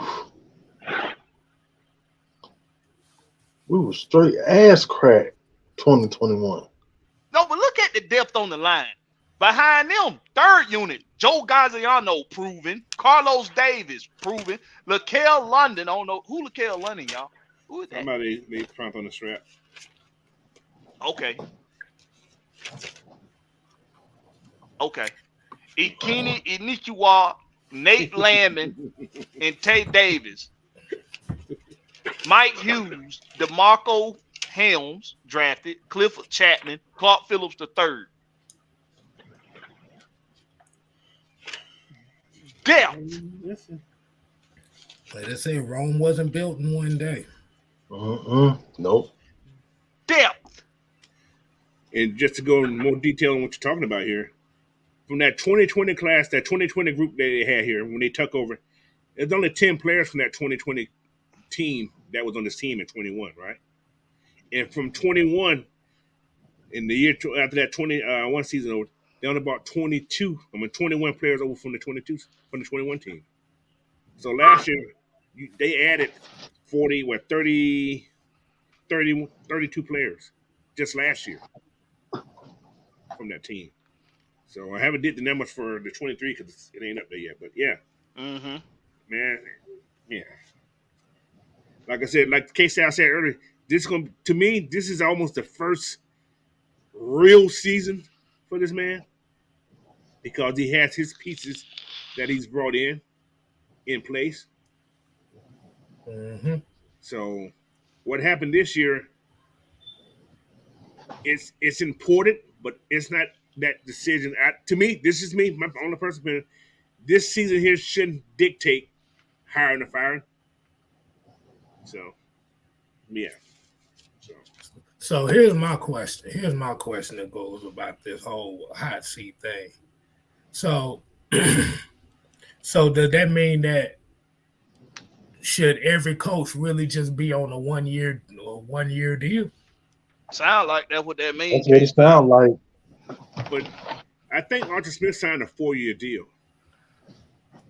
I think he signed a the way these folks act is if you don't make the playoffs the first year, you need to get fired. So that's why I said they need so the reason this year, right? I don't think Mr. Blank want to pay no money just for not coaching it. See what I'm saying? So he would have to pay if he was to get dismissed after this season. He has another year to pay this man. I don't think Mr. Blank want to do that. So. But that's just going to what Mike was saying earlier about when people always say that he should be fired if they don't go to the playoffs or they don't make it to the NFC Championship game is so if this is his very first year of actually getting the guys that he wants and we fire him, that means the next coach you bring in, you tear it down. Like these might not be the type of players that coach may want. Exactly. And they have to tear that down. If in all that case, now you back in the rebuild, you back in the restart mode. And if that coach don't make it to the playoffs the first year, should he be fired too? And now you restarting again. You'll never get ahead. That's trying to take shortcuts. Taking shortcuts are always get you ahead. Yeah. That's all it is, a shortcut. What's the way trying to get over? Every time you're trying to get over, you never get ahead. Can't be tricked. Can't be trying to trick for championships all the guys. Exactly. So, but like I always say, instant gratification. Man, football has to be built. You can't win overnight. I hate to say I've been doing this for a long time. If I can build a team overnight, boy, I have more championships in my life. This ain't Madden. Exactly. This ain't Madden. What Sam say? This ain't Madden with the salary caps off, motherfucker. There's a cap for a reason. Mm-hmm. You could thank the fucking Cowboys for that. Mm-hmm. Right. Cowboys been doing it for years, and they've been doing it for 27 years. This ain't Madden on rookie level with the trade restrictions off and the salary carry off. Nah, this ain't that, bro. This ain't how it works. I say it all the time. I challenge the motherfucker to go out here on their game with all of those things in place and successfully build a damn squad. You know what I'm saying? Within 3 seasons, it's gonna take you 5 good seasons for real. It's gonna take you 5. And y'all out here tripping and trying to act like this GM coach duo just didn't have to inherit over $100 million in dead cap. Brian P. appreciate that $1.99. He said that sounds like the Cardinals. Them motherfuckers around had 2 head coaches and 2 first-round quarterbacks in 2 consecutive years. And it was Carolina the same way. They keep bringing in fucking supposed to be first-round picks and shit.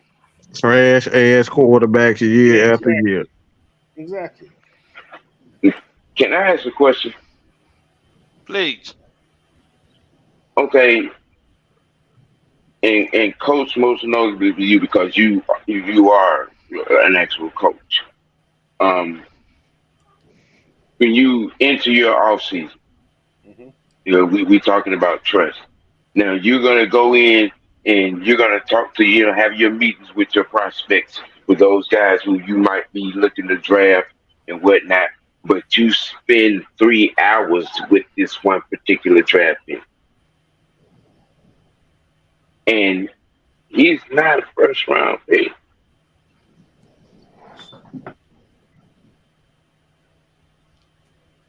See, that's just like saying a kid going into college being a 5-star means he's an automatic NFL prospect. And they suck. When you do those type of things, coach, I mean, isn't that a foundation building type move? Yeah, you getting to know isn't that? Yeah. This man had a whole 3-hour conversation with this kid. And also, they've been saying the question is, why wouldn't you trust that?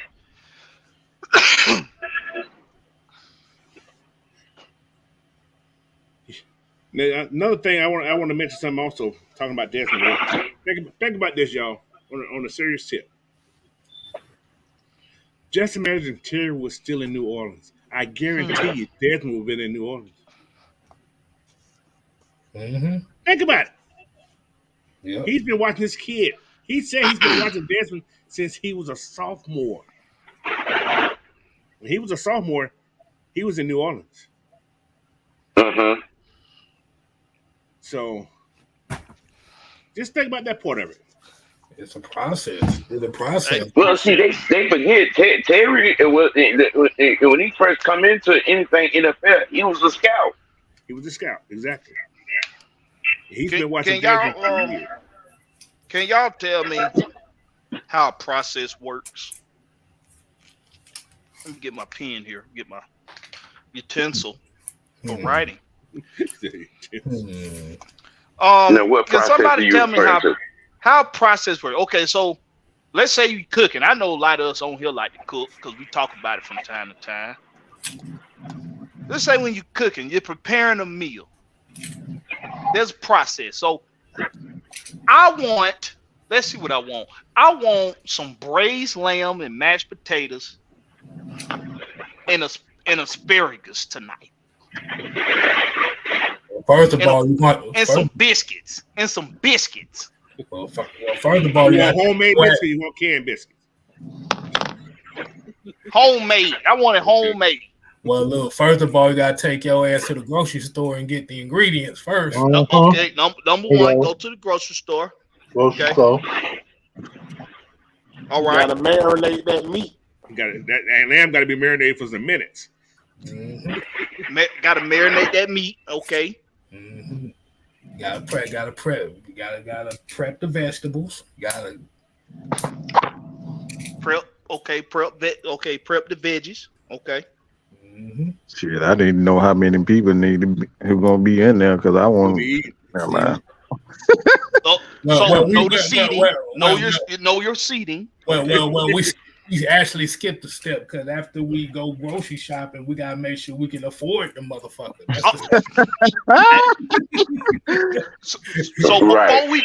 Before we even go to the grocery store, check our bank account, okay?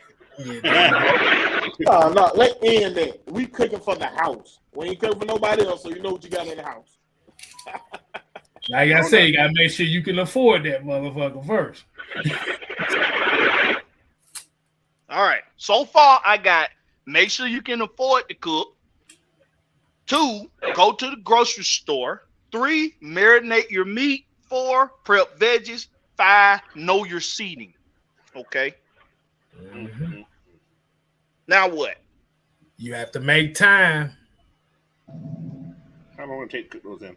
I don't know how to cook lamb, so I ain't gonna ask that. Depending on how you cook it. You can slow cook it in the pot roast.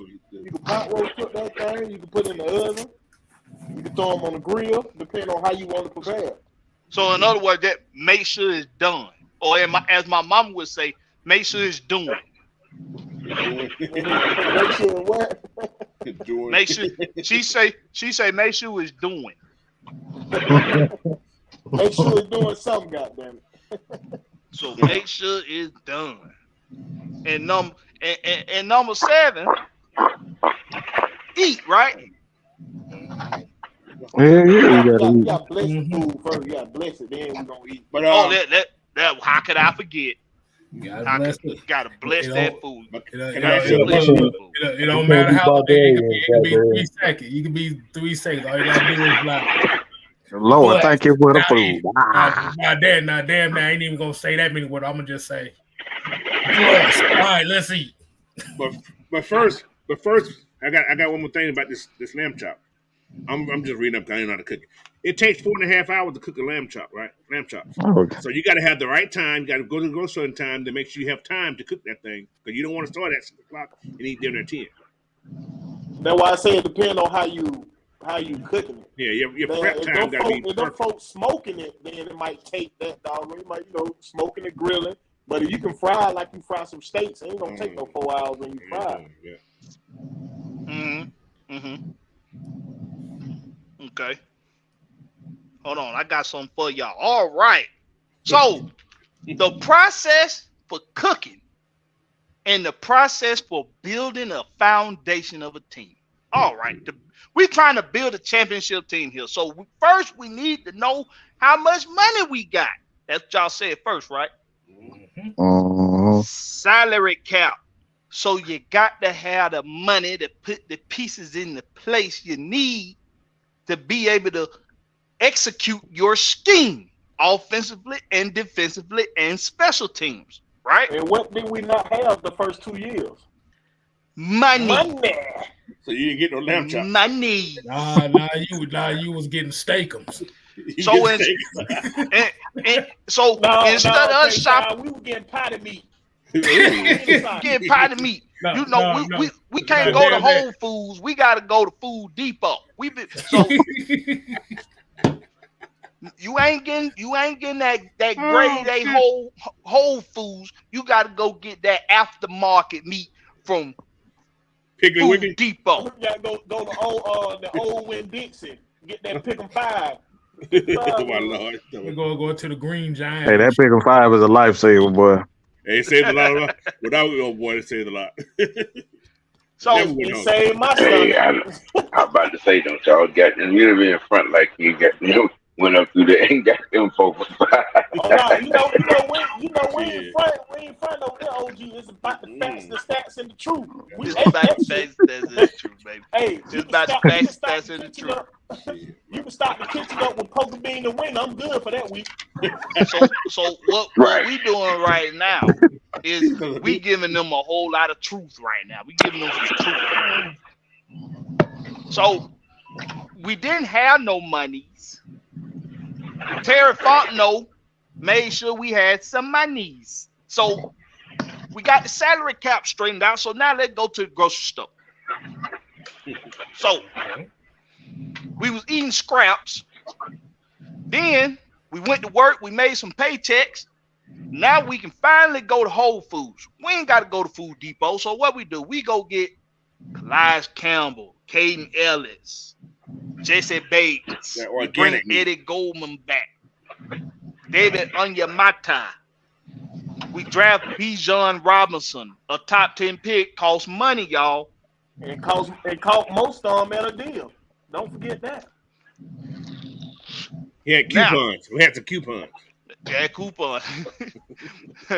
We also went to some bargaining shops, went to some did some bargaining, went and got guys like Jeff Okuda and Mike Hughes, and, went and got those guys. Whoever got that phone in back, mute yourself, please. Thank you.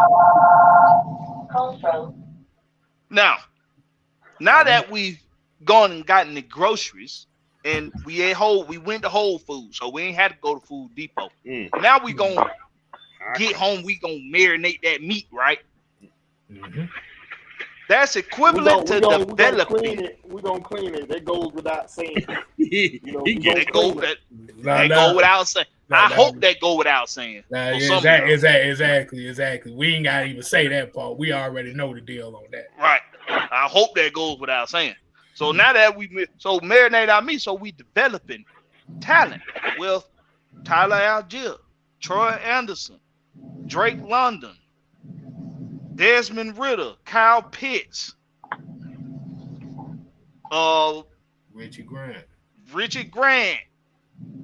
Chris Lindstrom, Caleb McGarry, AJ Terrell, Taquan Graham. That's a lot of guys that we drafted to this team that have developed into standout talent. Okay, so that sounds like the making a biscuit process. We took what we had in the cabinet and made some homemade biscuits. Okay, I got you. There we go. And we prepped our veggies. See now, K-Style said prep your veggies. What's prepping your veggies? Well, that's development. Veggies is very important. It's player development, but it's also preparing for the future, right? Because the veggies gonna help you stay in shape, gonna help you stay healthy. So you gotta have contract friendly talent that's gonna not only make a difference later, but they can make a difference now. Come on, Black. Jason Bates. You making too much damn sense, bro. You better talk. Desmond Ritter, 3rd round draft pick quarterback. Joe New Smith. Guys that took money for less and guys that ain't gonna cost that damn much. Kyle Pitts, tight end, not wide receiver. Contract time come up, he's affordable. Then we say know your seeding. Well, we in the NFC South where we know the rest of the teams in the NFC South are hot garbage. Because they did a poor job. They did a poor job going to the grocery store and getting talent, because the Carolina Panthers, they got a quarterback carousel going around. Tampa Bay in Money Hill. The Saints in Money Hill. Carolina had money but didn't know what to do with it. I mean, we know our seating. We know we gonna be able to go above and beyond. Now let's say make sure it's done. Now see, this is where we at right now. This where the fuck we at right now. Mhm. Mad Mike, can I ask you a question, Mike? Are you Yes, there? sir. Yes, sir. I'm here. Now that this meal is almost doing, as my mother would say, how do you make sure that motherfucker done? How do you make sure it's done? It's ready to come off the grill. It's ready to go on the plate. How do you make sure of that? Check the temperature. I don't think you asking me the right question. Cause I'm gonna swallow that shit. I'm gonna taste it. I'm gonna slop it. I'm gonna poke it. I'm gonna rub it down. I'm gonna do all that. First you gonna cut, you gonna slice that bitch. Hey, That's the hey, look, I'm just saying. look, now, Manscaped. You can't be asking Mike those type of questions, Blackberry. Yeah. You got to be careful asking me that type of question. Manscaped. I'm gonna rub it down. I'm gonna make sure it's nice and tender. They wasn't ready to wrap Manscaped. Are you talking about a piece of meat? I'm just saying all of it. Shit. I gotta make sure all of it's good. All of it's good. I gotta make sure it's all good. But seriously though, how do you make sure the product that you have been preparing is complete? I mean, you got to give it time. You just got to give it time to simmer, man. You just got to give it the proper time. In all seriousness, you can't just throw it in there and just say 2 minutes is done. You just got to give it time. Hold on, Mike. Hold on. You're not gonna slide past that. No, repeat that shit again. Cause I don't think hey man, you just got to give it. Say it again, Mike. How do you make sure that motherfucker is done? See, I had another thought in my head. I'm gonna just leave that one alone. See, I'm gonna go to the side, the left, the right side, down in the groove. Straight down memory lane. Straight down. Okay. That's why they ain't land. Tell them what they want, Bob.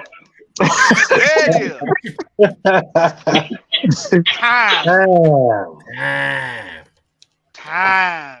You gotta give it time, though. You gotta stay in that thing, man. These people, and Coach, I know you can appreciate this because you was there with it when the likes of the Steel Curtain, them Raider teams of the 70s and late 80s. You know what I'm saying? With Chuck Nolan them was doing it. It's like exactly how Hey, hold on. I gotta be rude real quick. Just shout out to Uncle Steve in the chat, man. Uncle Steve is in the chat, so shout out to him, man. Shout out to you, Uncle Steve-O. Uncle Steve. Uncle Steve. What do you do? I see him talking about them ramen noodles. Yeah. It's a process for them too. It's a process for them too. Exactly. You better not bring me back no damn sticky noodles. You better not. Sticky noodles. Hey, I gotta make my warm noodles. I gotta fix mine up properly. So hey, I can't.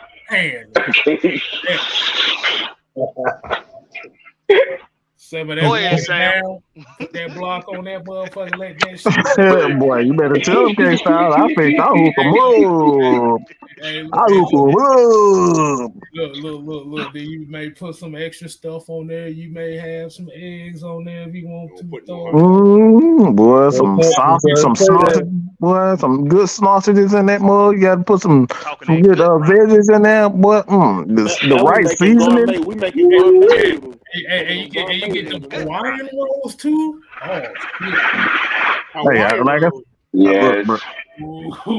Yes. Now y'all get See, a lot of y'all came up on a different type of coach. What Arthur Smith's doing right now,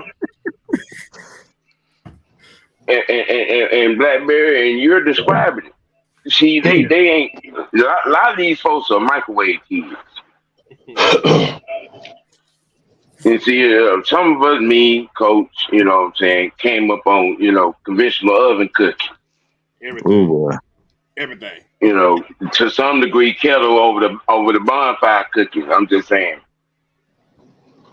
Mm-hmm. Shit was cooked different and it tastes different. Mm-hmm. There was actual fire involved. You got these microwave kids out here, you know what I'm saying, used to throwing it in the oven 30 seconds and it's done. They're expecting when we hire, okay, automatically the team is Super Bowl level coming out of training camp. You know what I'm saying? If we ain't winning 15 games, he fired. That's the mindset that these folks got. But this ain't the mindset that this coach got. Yo, Because if you ain't up to snuff, you ain't getting on the field. He ain't gonna put you out there on the field if you ain't ready. He ain't gonna take you out the oven when you ain't ready. When you ain't ready. Mm-hmm. Okay. People, you got to keep up. You got to put the muscle that now and catch up now. Because we doing things a little bit different. That's for the folks who like that bloody red meat. Talking about they done. That's how it's That part. That part, Will. No, you can't go medium rare here. You can't go medium. No. You got to be more. You got to be more medium well done right here. You know what I'm saying? Messing around. The way we doing things. See, I don't need my steaks with period blood in them. No, I'm good. Oh my god. Oh my god. Oh my god. What? No. Oh my damn. Now, I'm trying to stay on the road with this. I'm trying to stay on the road. It's cold already.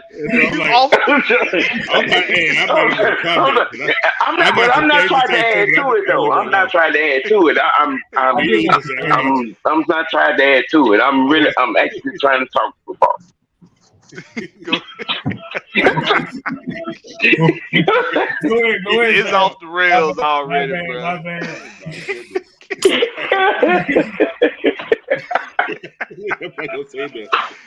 Got the pure blood in the meat.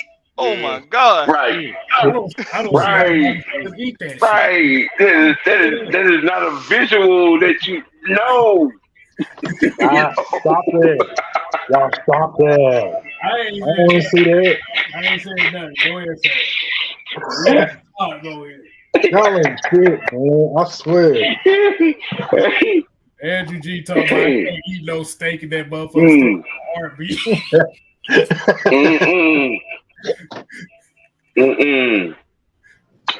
No.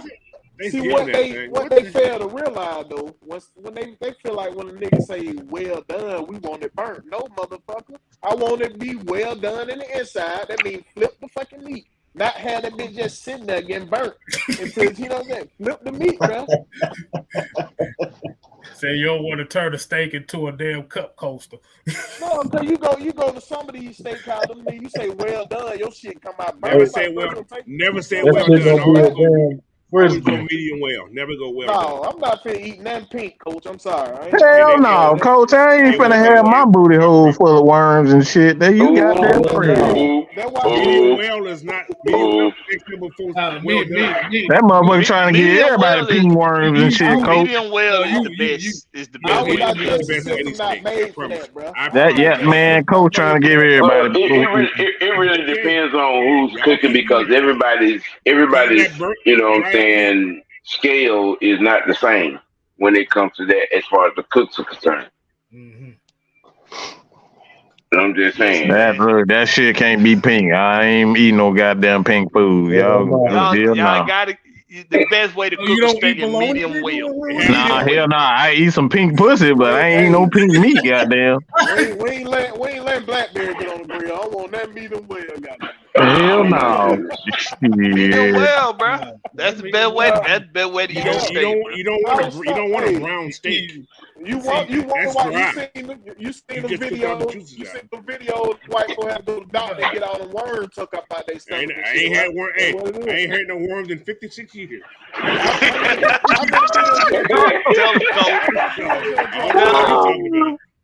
How many videos? Hey, look, it How many beers you drunk, Coach? I don't drink a lot of beer no more, man. When I was a younger, I could kill you. You used But to now I drink don't beer. like that beer. What you folks say? Drink that beer, you get the worms, get rid of the worms. No. Yeah, you know what I just started eating steak until I got married. Damn. Oh, I didn't eat steak like that. I didn't even like beef at one time. I used to hate hamburgers. Hey, look, he said here, you don't want it cooked enough to where it looks like a goddamn bicycle tire. Now you don't want a great steak, man. That great steak, you just cooked all your juices out. All right. Yeah. That's when they had that thing. Let's get back on track. Let's get back on track. Y'all make me hungry now. Yes. Let's get back on track. So look, I got one more thing I want to do before we start closing this thing out. So for all y'all Madden players, and I play Madden, I love playing Madden. I'm gonna do something for y'all. So we were talking about process for building a championship caliber team, for building a foundation, a winning culture, as our front office has been trying to tell you all, building a winning culture in Atlanta. So for you Madden players out there, for all you that say that Arthur Smith is on the hot seat, he need to be fired if we don't win such and such game. Let me do something for y'all. So this is who he had. These are Madden ratings for receivers. Okay, so this is who we throwing the ball to. This who Marcus throwing the ball to. This who Desmond Ritter was throwing the ball to. On now, these are Madden ratings now. For all y'all Madden lovers, DeMille Bird overall 74. Drake London overall 79. Alameda Zacchaeus 73. Lord and Bird. That was last season, right? This was last season. Darrell Hodge 71. Anthony Ferguson 67. Kyle Pitts 86. All right. Now that's that. So for y'all Madden lovers, I know a lot of y'all play Madden. A lot of y'all that's saying Arthur Smith on the hot seat. So he on the hot seat with guys on Madden that's ranked 74, 79, 71, 73, 67. Okay. Marcus Mariota. Let's take a look at Marcus. What was Marcus rated on Madden? 60. Let's see what Marcus was rated. I know his X factor was just all ass. I know that was his X factor. He threw from his ass, yes.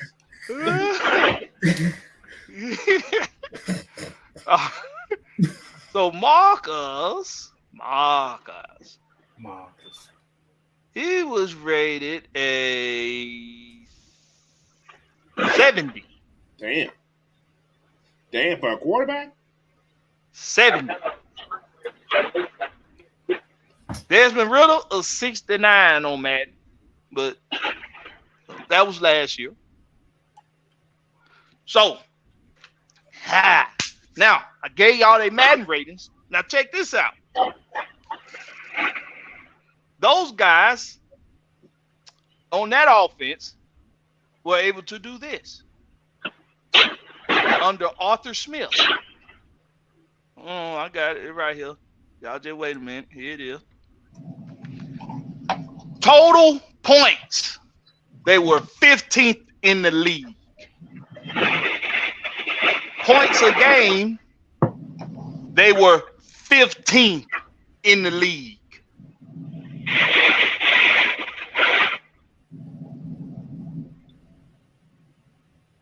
Y'all want me to say it again? Total points. 15th in the league. And what is it? 365 total points. Points a game, 21.5 points a game. That was good to be 15th in the league. But the Skanks team that they say is going to win the division this season with brand new quarterback, rookie quarterback, brand new offensive line, brand new backfield, brand new receiving group. New I mean, the D-line. Carolina, the Panthers, I mean. The Panthers were, let's see, 16, 17, 18, 19, 20. They were 20th in the league in points a game last season. You didn't say. The Skanks team that they say is going to win our division, they were 21, 22. They were 22nd in the league in points a game. They scored a lot.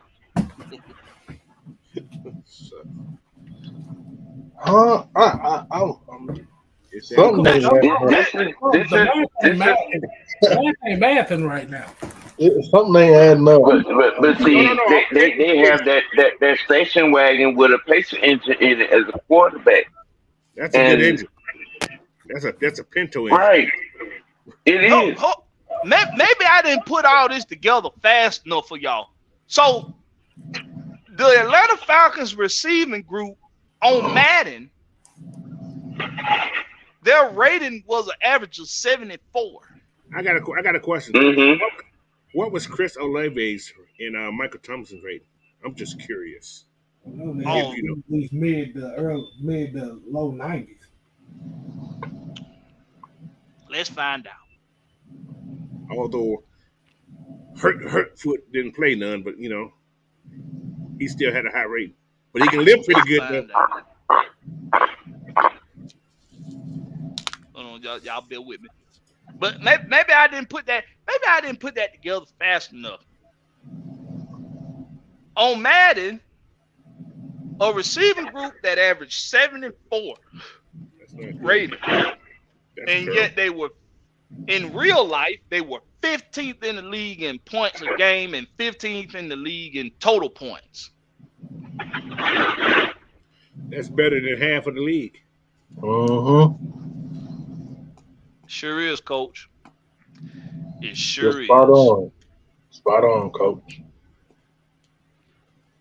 I want to see that now. You got me interested too. Now I want to see Chris Olave and Marcus. What the hell that boy name is? Michael Thomas. Michael Thomas. I was about to call that boy Marcus Colston. That's Slint Boy. Yep, that's his real name. Let's see. The Skanks. What is Skanks head on here? Where y'all at? You smell it? Sorry, I thought you said You can't help but smell these stinking asses. They smell like a damn swamp. Damn Skanks, what the hell y'all at? They ain't have too many high-rated players though, surprisingly. Oh, here they go.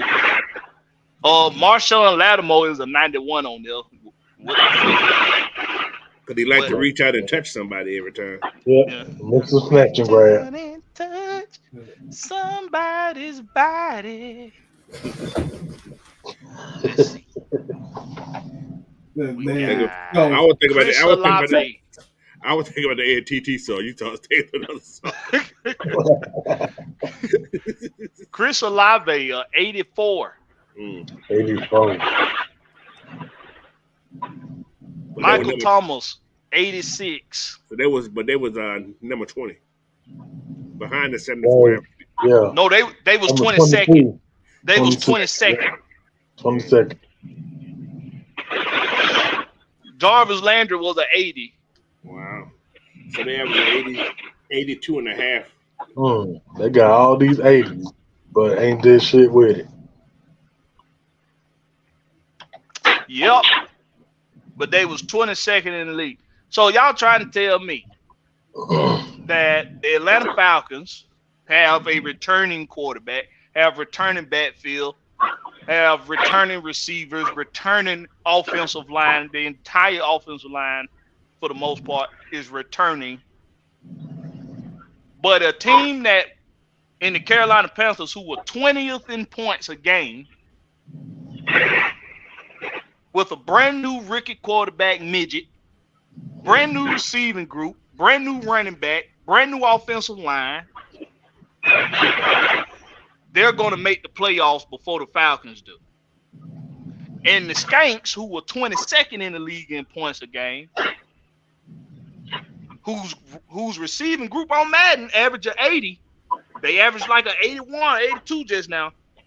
They were 22nd in the league when Derek Carr broke down Michael Thomas, broke down Chris Olave. Well, I don't know if he broke down, but he didn't show you nothing special. Alvin Kamara might be in jail. Alvina. Totally different defense outside of Cameron Jordan.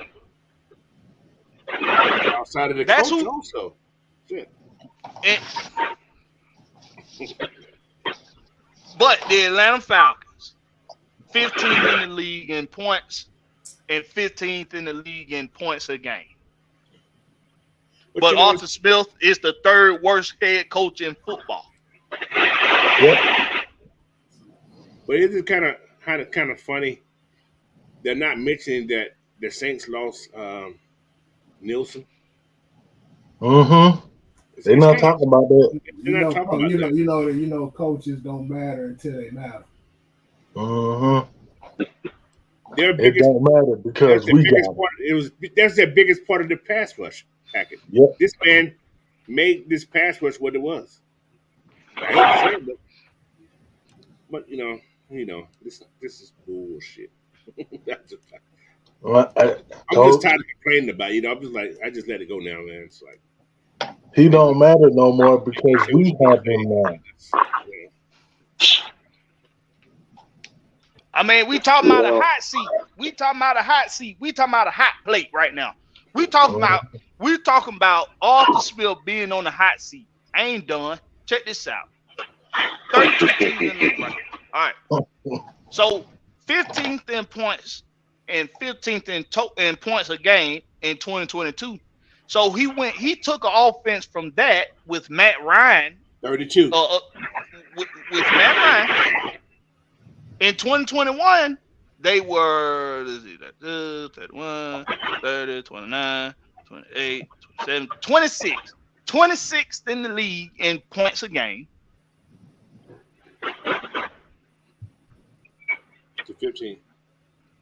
To 15. Oh, Blackberry, I got a question for you. What was our running attack that year? Terrible. Trash. I know it was terrible. I'm just waiting for it.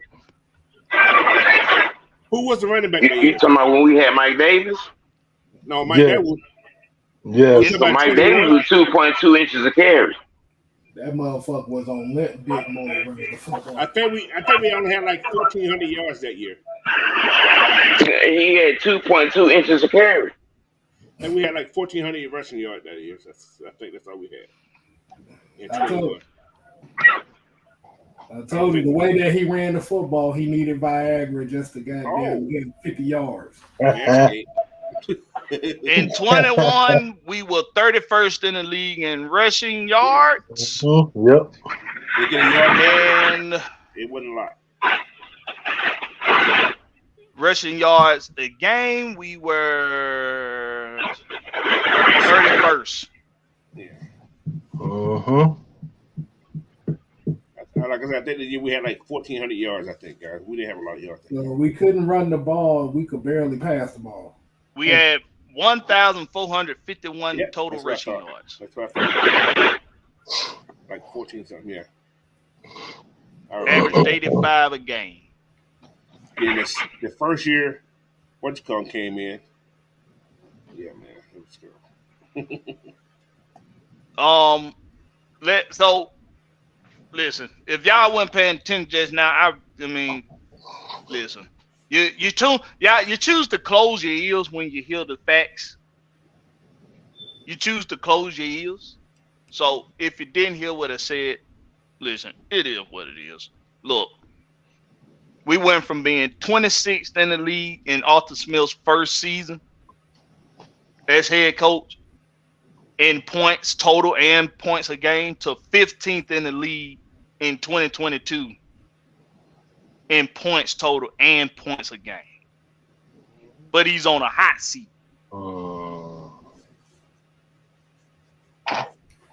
Went from being 31st in rushing to second in rushing. Okay, out. Did you say second? Second. Not second, but number Not, two. Not 2 2s, just 1 2. 1 2. 1 2. From 31st.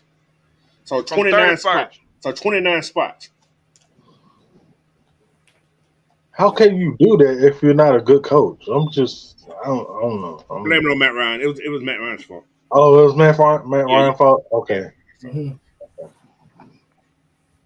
Matt Ryan did all that. Listen, man. Y'all got to make this make sense. When you talk about hot seats, when you talk about people's job being on the line, when you talk about taking food off people's table, you got to make it make sense. It got to make sense.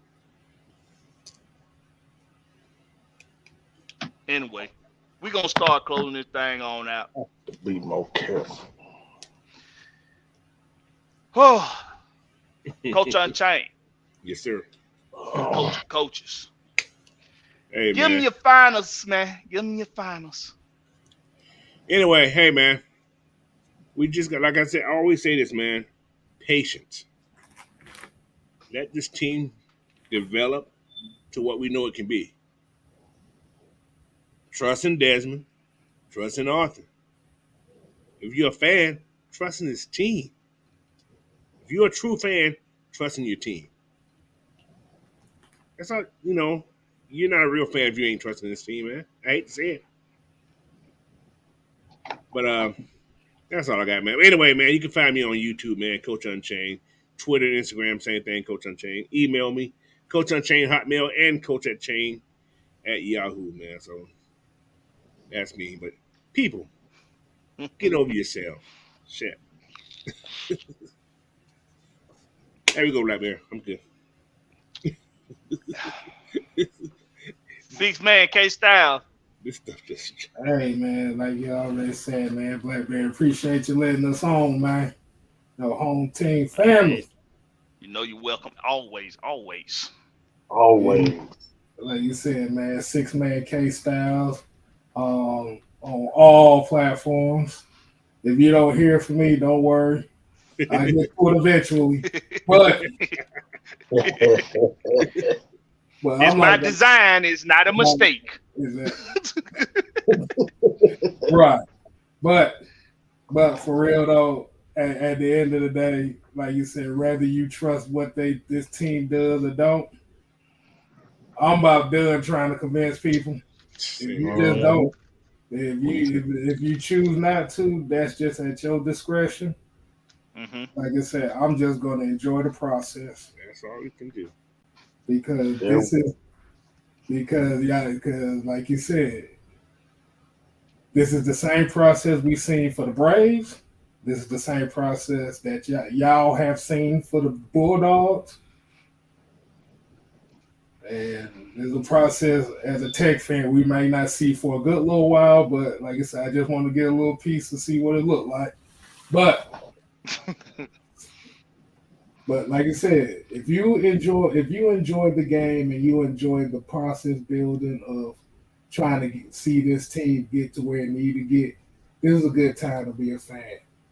If you ain't got the patience for it, hey man, see ya. Hey, it's your fault, and I ain't worried about you. That's all I gotta say. Don't. They'll change their mind after week 2. Yeah, they'll change their mind about it. How about the OG, triple OG, Big Sam? Get it to him. I just want to say to all those that may have been offended or felt bewildered or attacked in the conundrum of this particular area that we live in, you can blame it on Mad Mike Sports. He sent me Suck a dick, to Sam. tell That's you what about you do. yourself. Big fat dick. He sent me to tell you about yourself. So when you're placing your lawsuits of defamation of insidious ball carrying, You ain't blaming shit on me. Fuck you, Sam. Fucking asshole. Yeah, I was like, whoa. Sam, I always starting shit, and he be the main one starting shit and blame it on me. and I said that to say this. The conglomerate, ladies and gentlemen, is real. There's levels to this shit. Now, I have been very corporate as of late. Just, trying to, look into my inner corporate side of things. What in the hell is going on? I have no idea.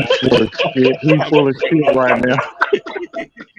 He's full of shit. What the hell just happened? Oh man.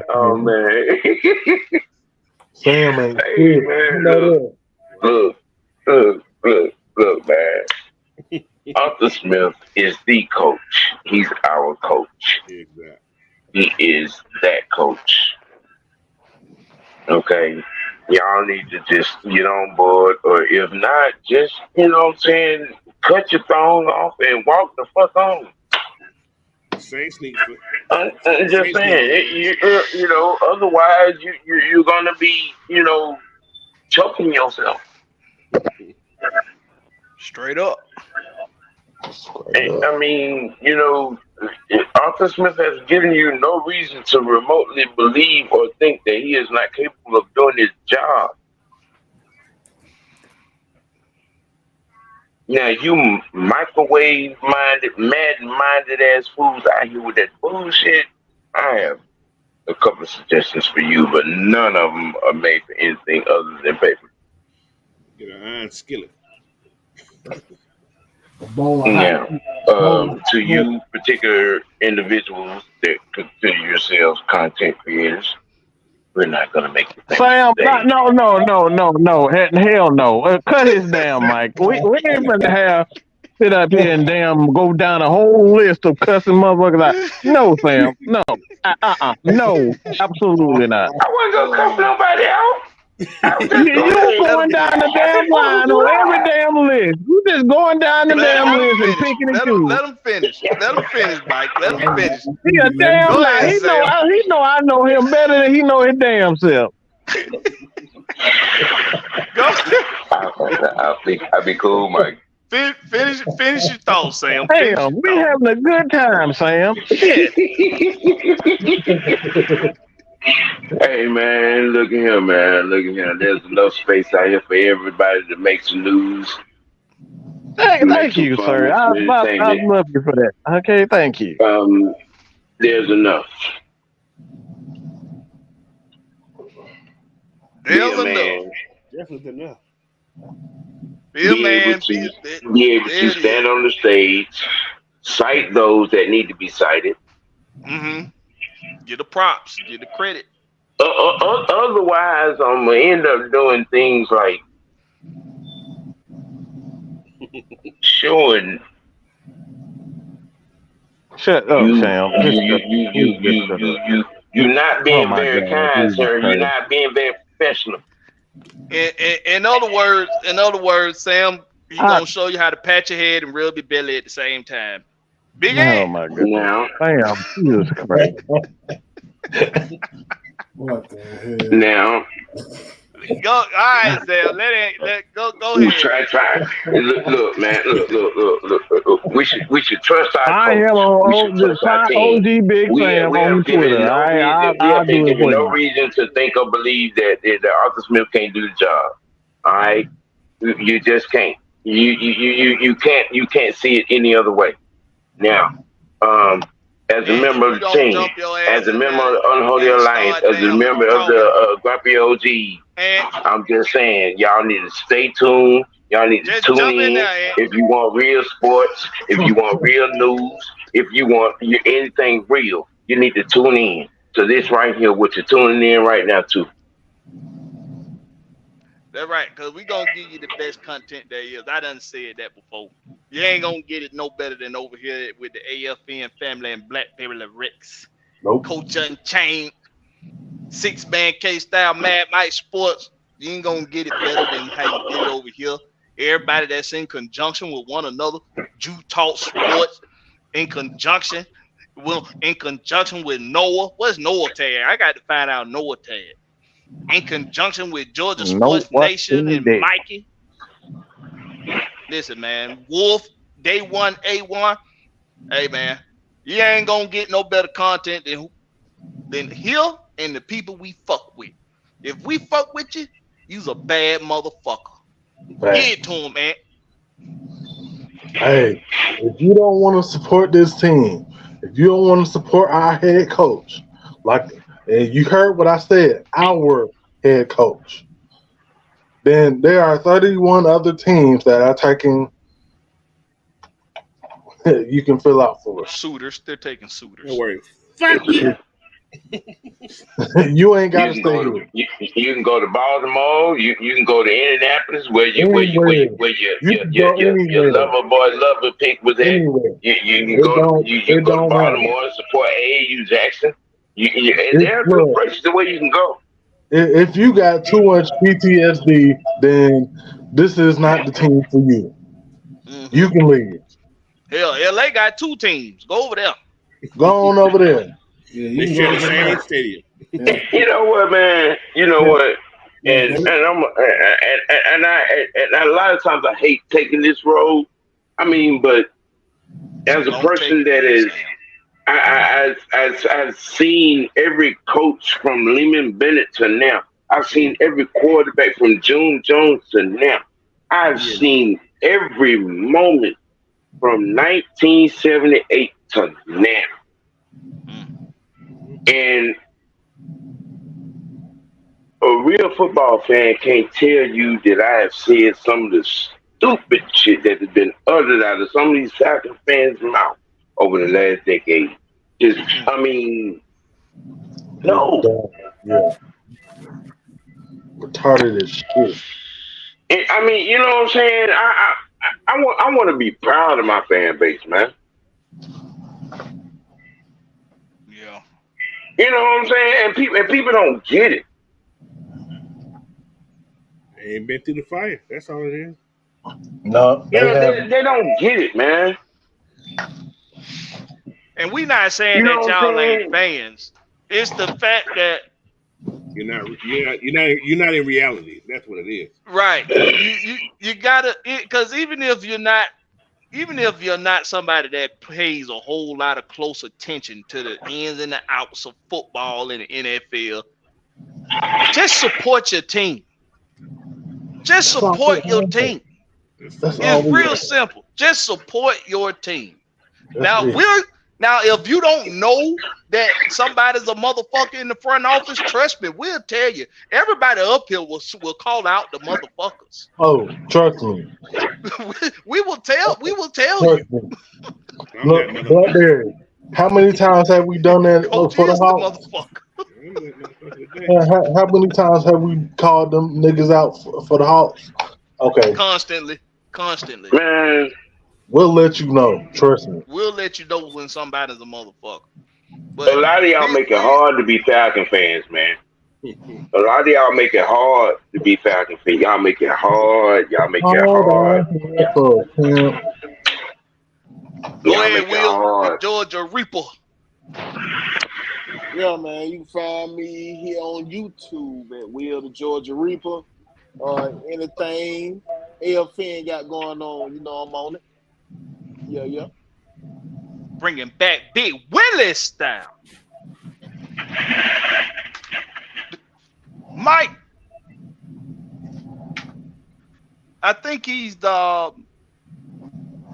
he's Senator Palpatine still. He hasn't changed his persona. He's still Palpatine.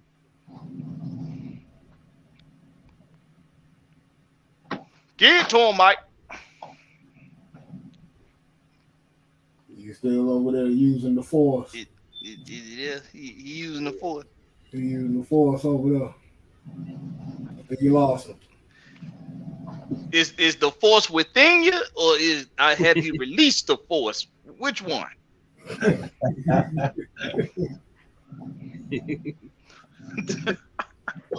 Release the Michael. Michael. You may be posted. All right, well,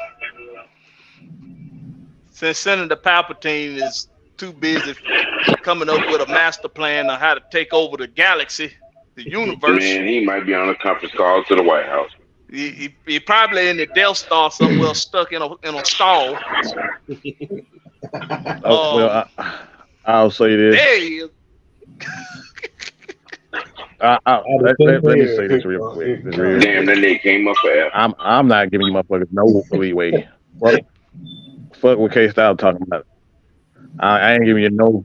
I'm not giving you no damn leeway. Fuck what K-Style saying.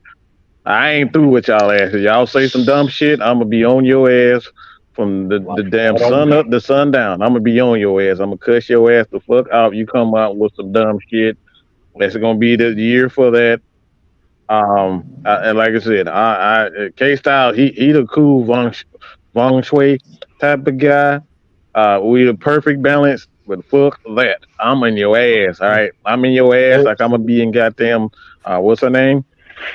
Miss Rhea Ripley and that forbidden coochie and Erykah Badu. Yeah, I'm gonna be in that ass. I'm gonna be in that ass. All right. No, nigga. I said forbidden. I ain't say crazy. I said forbidden. Okay, that's crazy. I ain't trying to do that, right? Nah. We better leave Erykah Badu alone. Nah. Look, I want right. That's what I'm saying. Nah. Erykah Badu I said, look, forbidden. Up in the phone I might go to the cuckoo house. But in a couple of months I'll be all right. I can take a tour at the cuckoo house. Okay, I done been one time, so it ain't gonna. You go take yourself. You going? You going? Look, I'm gonna have a if I gotta dress up like that '70s character and have a big ass flute like under, like I'm cool with that. I'm cool with that shit. I got to hit that shit. I got to hit that, and that's my dream. Okay, I can take that shit, but at the end of the day, I ain't gonna get. Hey, you damn right. Mike finna have some dreadlocks with half of them cut off. Look, you damn right. It'll be well worth it. Okay, it'll be well worth it. You're gonna be a Zen Buddhist, and he's gonna have some octopus boots on. So K-Style. In other words, he gonna look like Method Man from back in the day. Hey man, look. It'll be well worth it. That's one of my dreams, and it may not ever happen, but I can shoot my shot. Okay, so that's all I got to say about that, man. I ain't forgiving shit. Everybody ass is ready. Man, taking us through damn space. I don't know what the fuck he doing over there.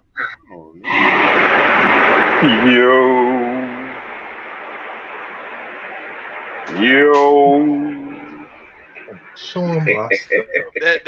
That's what you got for him. That's what you got for him, Palpatine. Hey man, that's all I got, man. Continue to support us, man. I know we about to hit 10K this year. Blackberry gonna be monetized this year. Big Sam. Real soon. So, like I said, man, I appreciate everybody for continuously believing in us. When all them fuck motherfuckers didn't want to believe in us, and we, like I said, we do shit all the wrong way over here. But we see that the landscape is changing. We forced to change with the media. The media didn't want to change, and that's why they going after Stephen A. Smith. That's why they going after Shannon Sharp. Y'all see it. These crackers, and I said these crackers are going after all our black leaders in sports now. They do not want change. They do not want change. Let me say this again. They do not want change. They don't want us to be able to have a chance. All right. They wrote an article about Stephen A. Smith and Skip Bayless. And you can say whatever you want to say about Skip Bayless, but that is a real down brother right there. He sees that black people Hispanic people don't have an opportunity to get things right and to showcase their talent. You don't have to have a degree in sports journalism and sports entertainment and all this type of stuff. You don't have to have that now. As long as you have the ability to speak well and entertain and show the people that you love the game, you have an opportunity now. So these crackers, and I'm saying this, and I'm sorry, Black Bear, you get a strike, but these crackers don't want change, man. These white people in power do not want change. It doesn't apply to everybody, but it's the white people that's in power. They do not want the system to change, and we have changed it. We got Asian American, we got Black American, we got Hispanic American, we got all types of people right now. They are forcing a fucking change, and it's about fucking time. That's all I got to say about that, man. I'm out of here. You ain't got to apologize for telling the fucking truth. I don't care about strikes and all that bullshit. I'm a real ass nigga. I go out here and get in a truck and make my goddamn money. You know what I'm We saying? ain't scared of these motherfuckers. I go out here and grind. I don't give a fuck about no damn strike. I ain't Strike scared me. of motherfuckers. Strike me. Tell the goddamn truth. These goddamn white folks don't want us to have shit. Ain't never want us to They have don't want shit us to have. in They this don't want country. us to have nothing. They ain't want to have nothing. Everything about this country been built on keeping us down. Don't give a fuck. Nobody say it ain't no conspiracy. It's the fucking truth. Now that I got that out the way, we have something in the works here at the Blackberry Loretz camp. I'm in the process of building a website for HomeTeamFits.com. Pretty soon, you all will be able to go to HomeTeamFits.com and order yourself a Home Team apparel, shirt. We got coffee mugs, hoodies. All of that is coming. It is on the way. Okay. God told me to work in silent until things started kicking off, and things have kicked off very well. So I'm letting you all know to be expecting that. Pretty soon you'll have a link.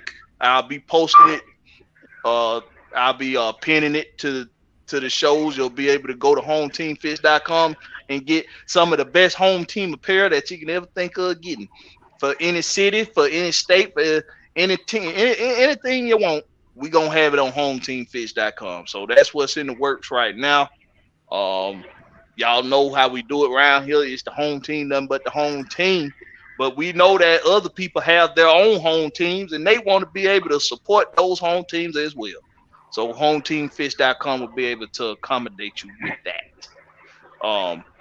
We got the Rex Pit every Thursday, 6:30 p.m. We appreciate y'all coming through and supporting loyally, faithfully, like you always do. Y'all know how we do it, man. Y'all know how we kick it around here. This the Rex Pit. You gonna get it gritty, nasty, and filthy. What's up, Ant? Y'all remember to go watch, go tune into Champagne Confessions. It started at 9:00. It's already on. So all y'all got to do is go tune into it. Go show Maggie T and Key.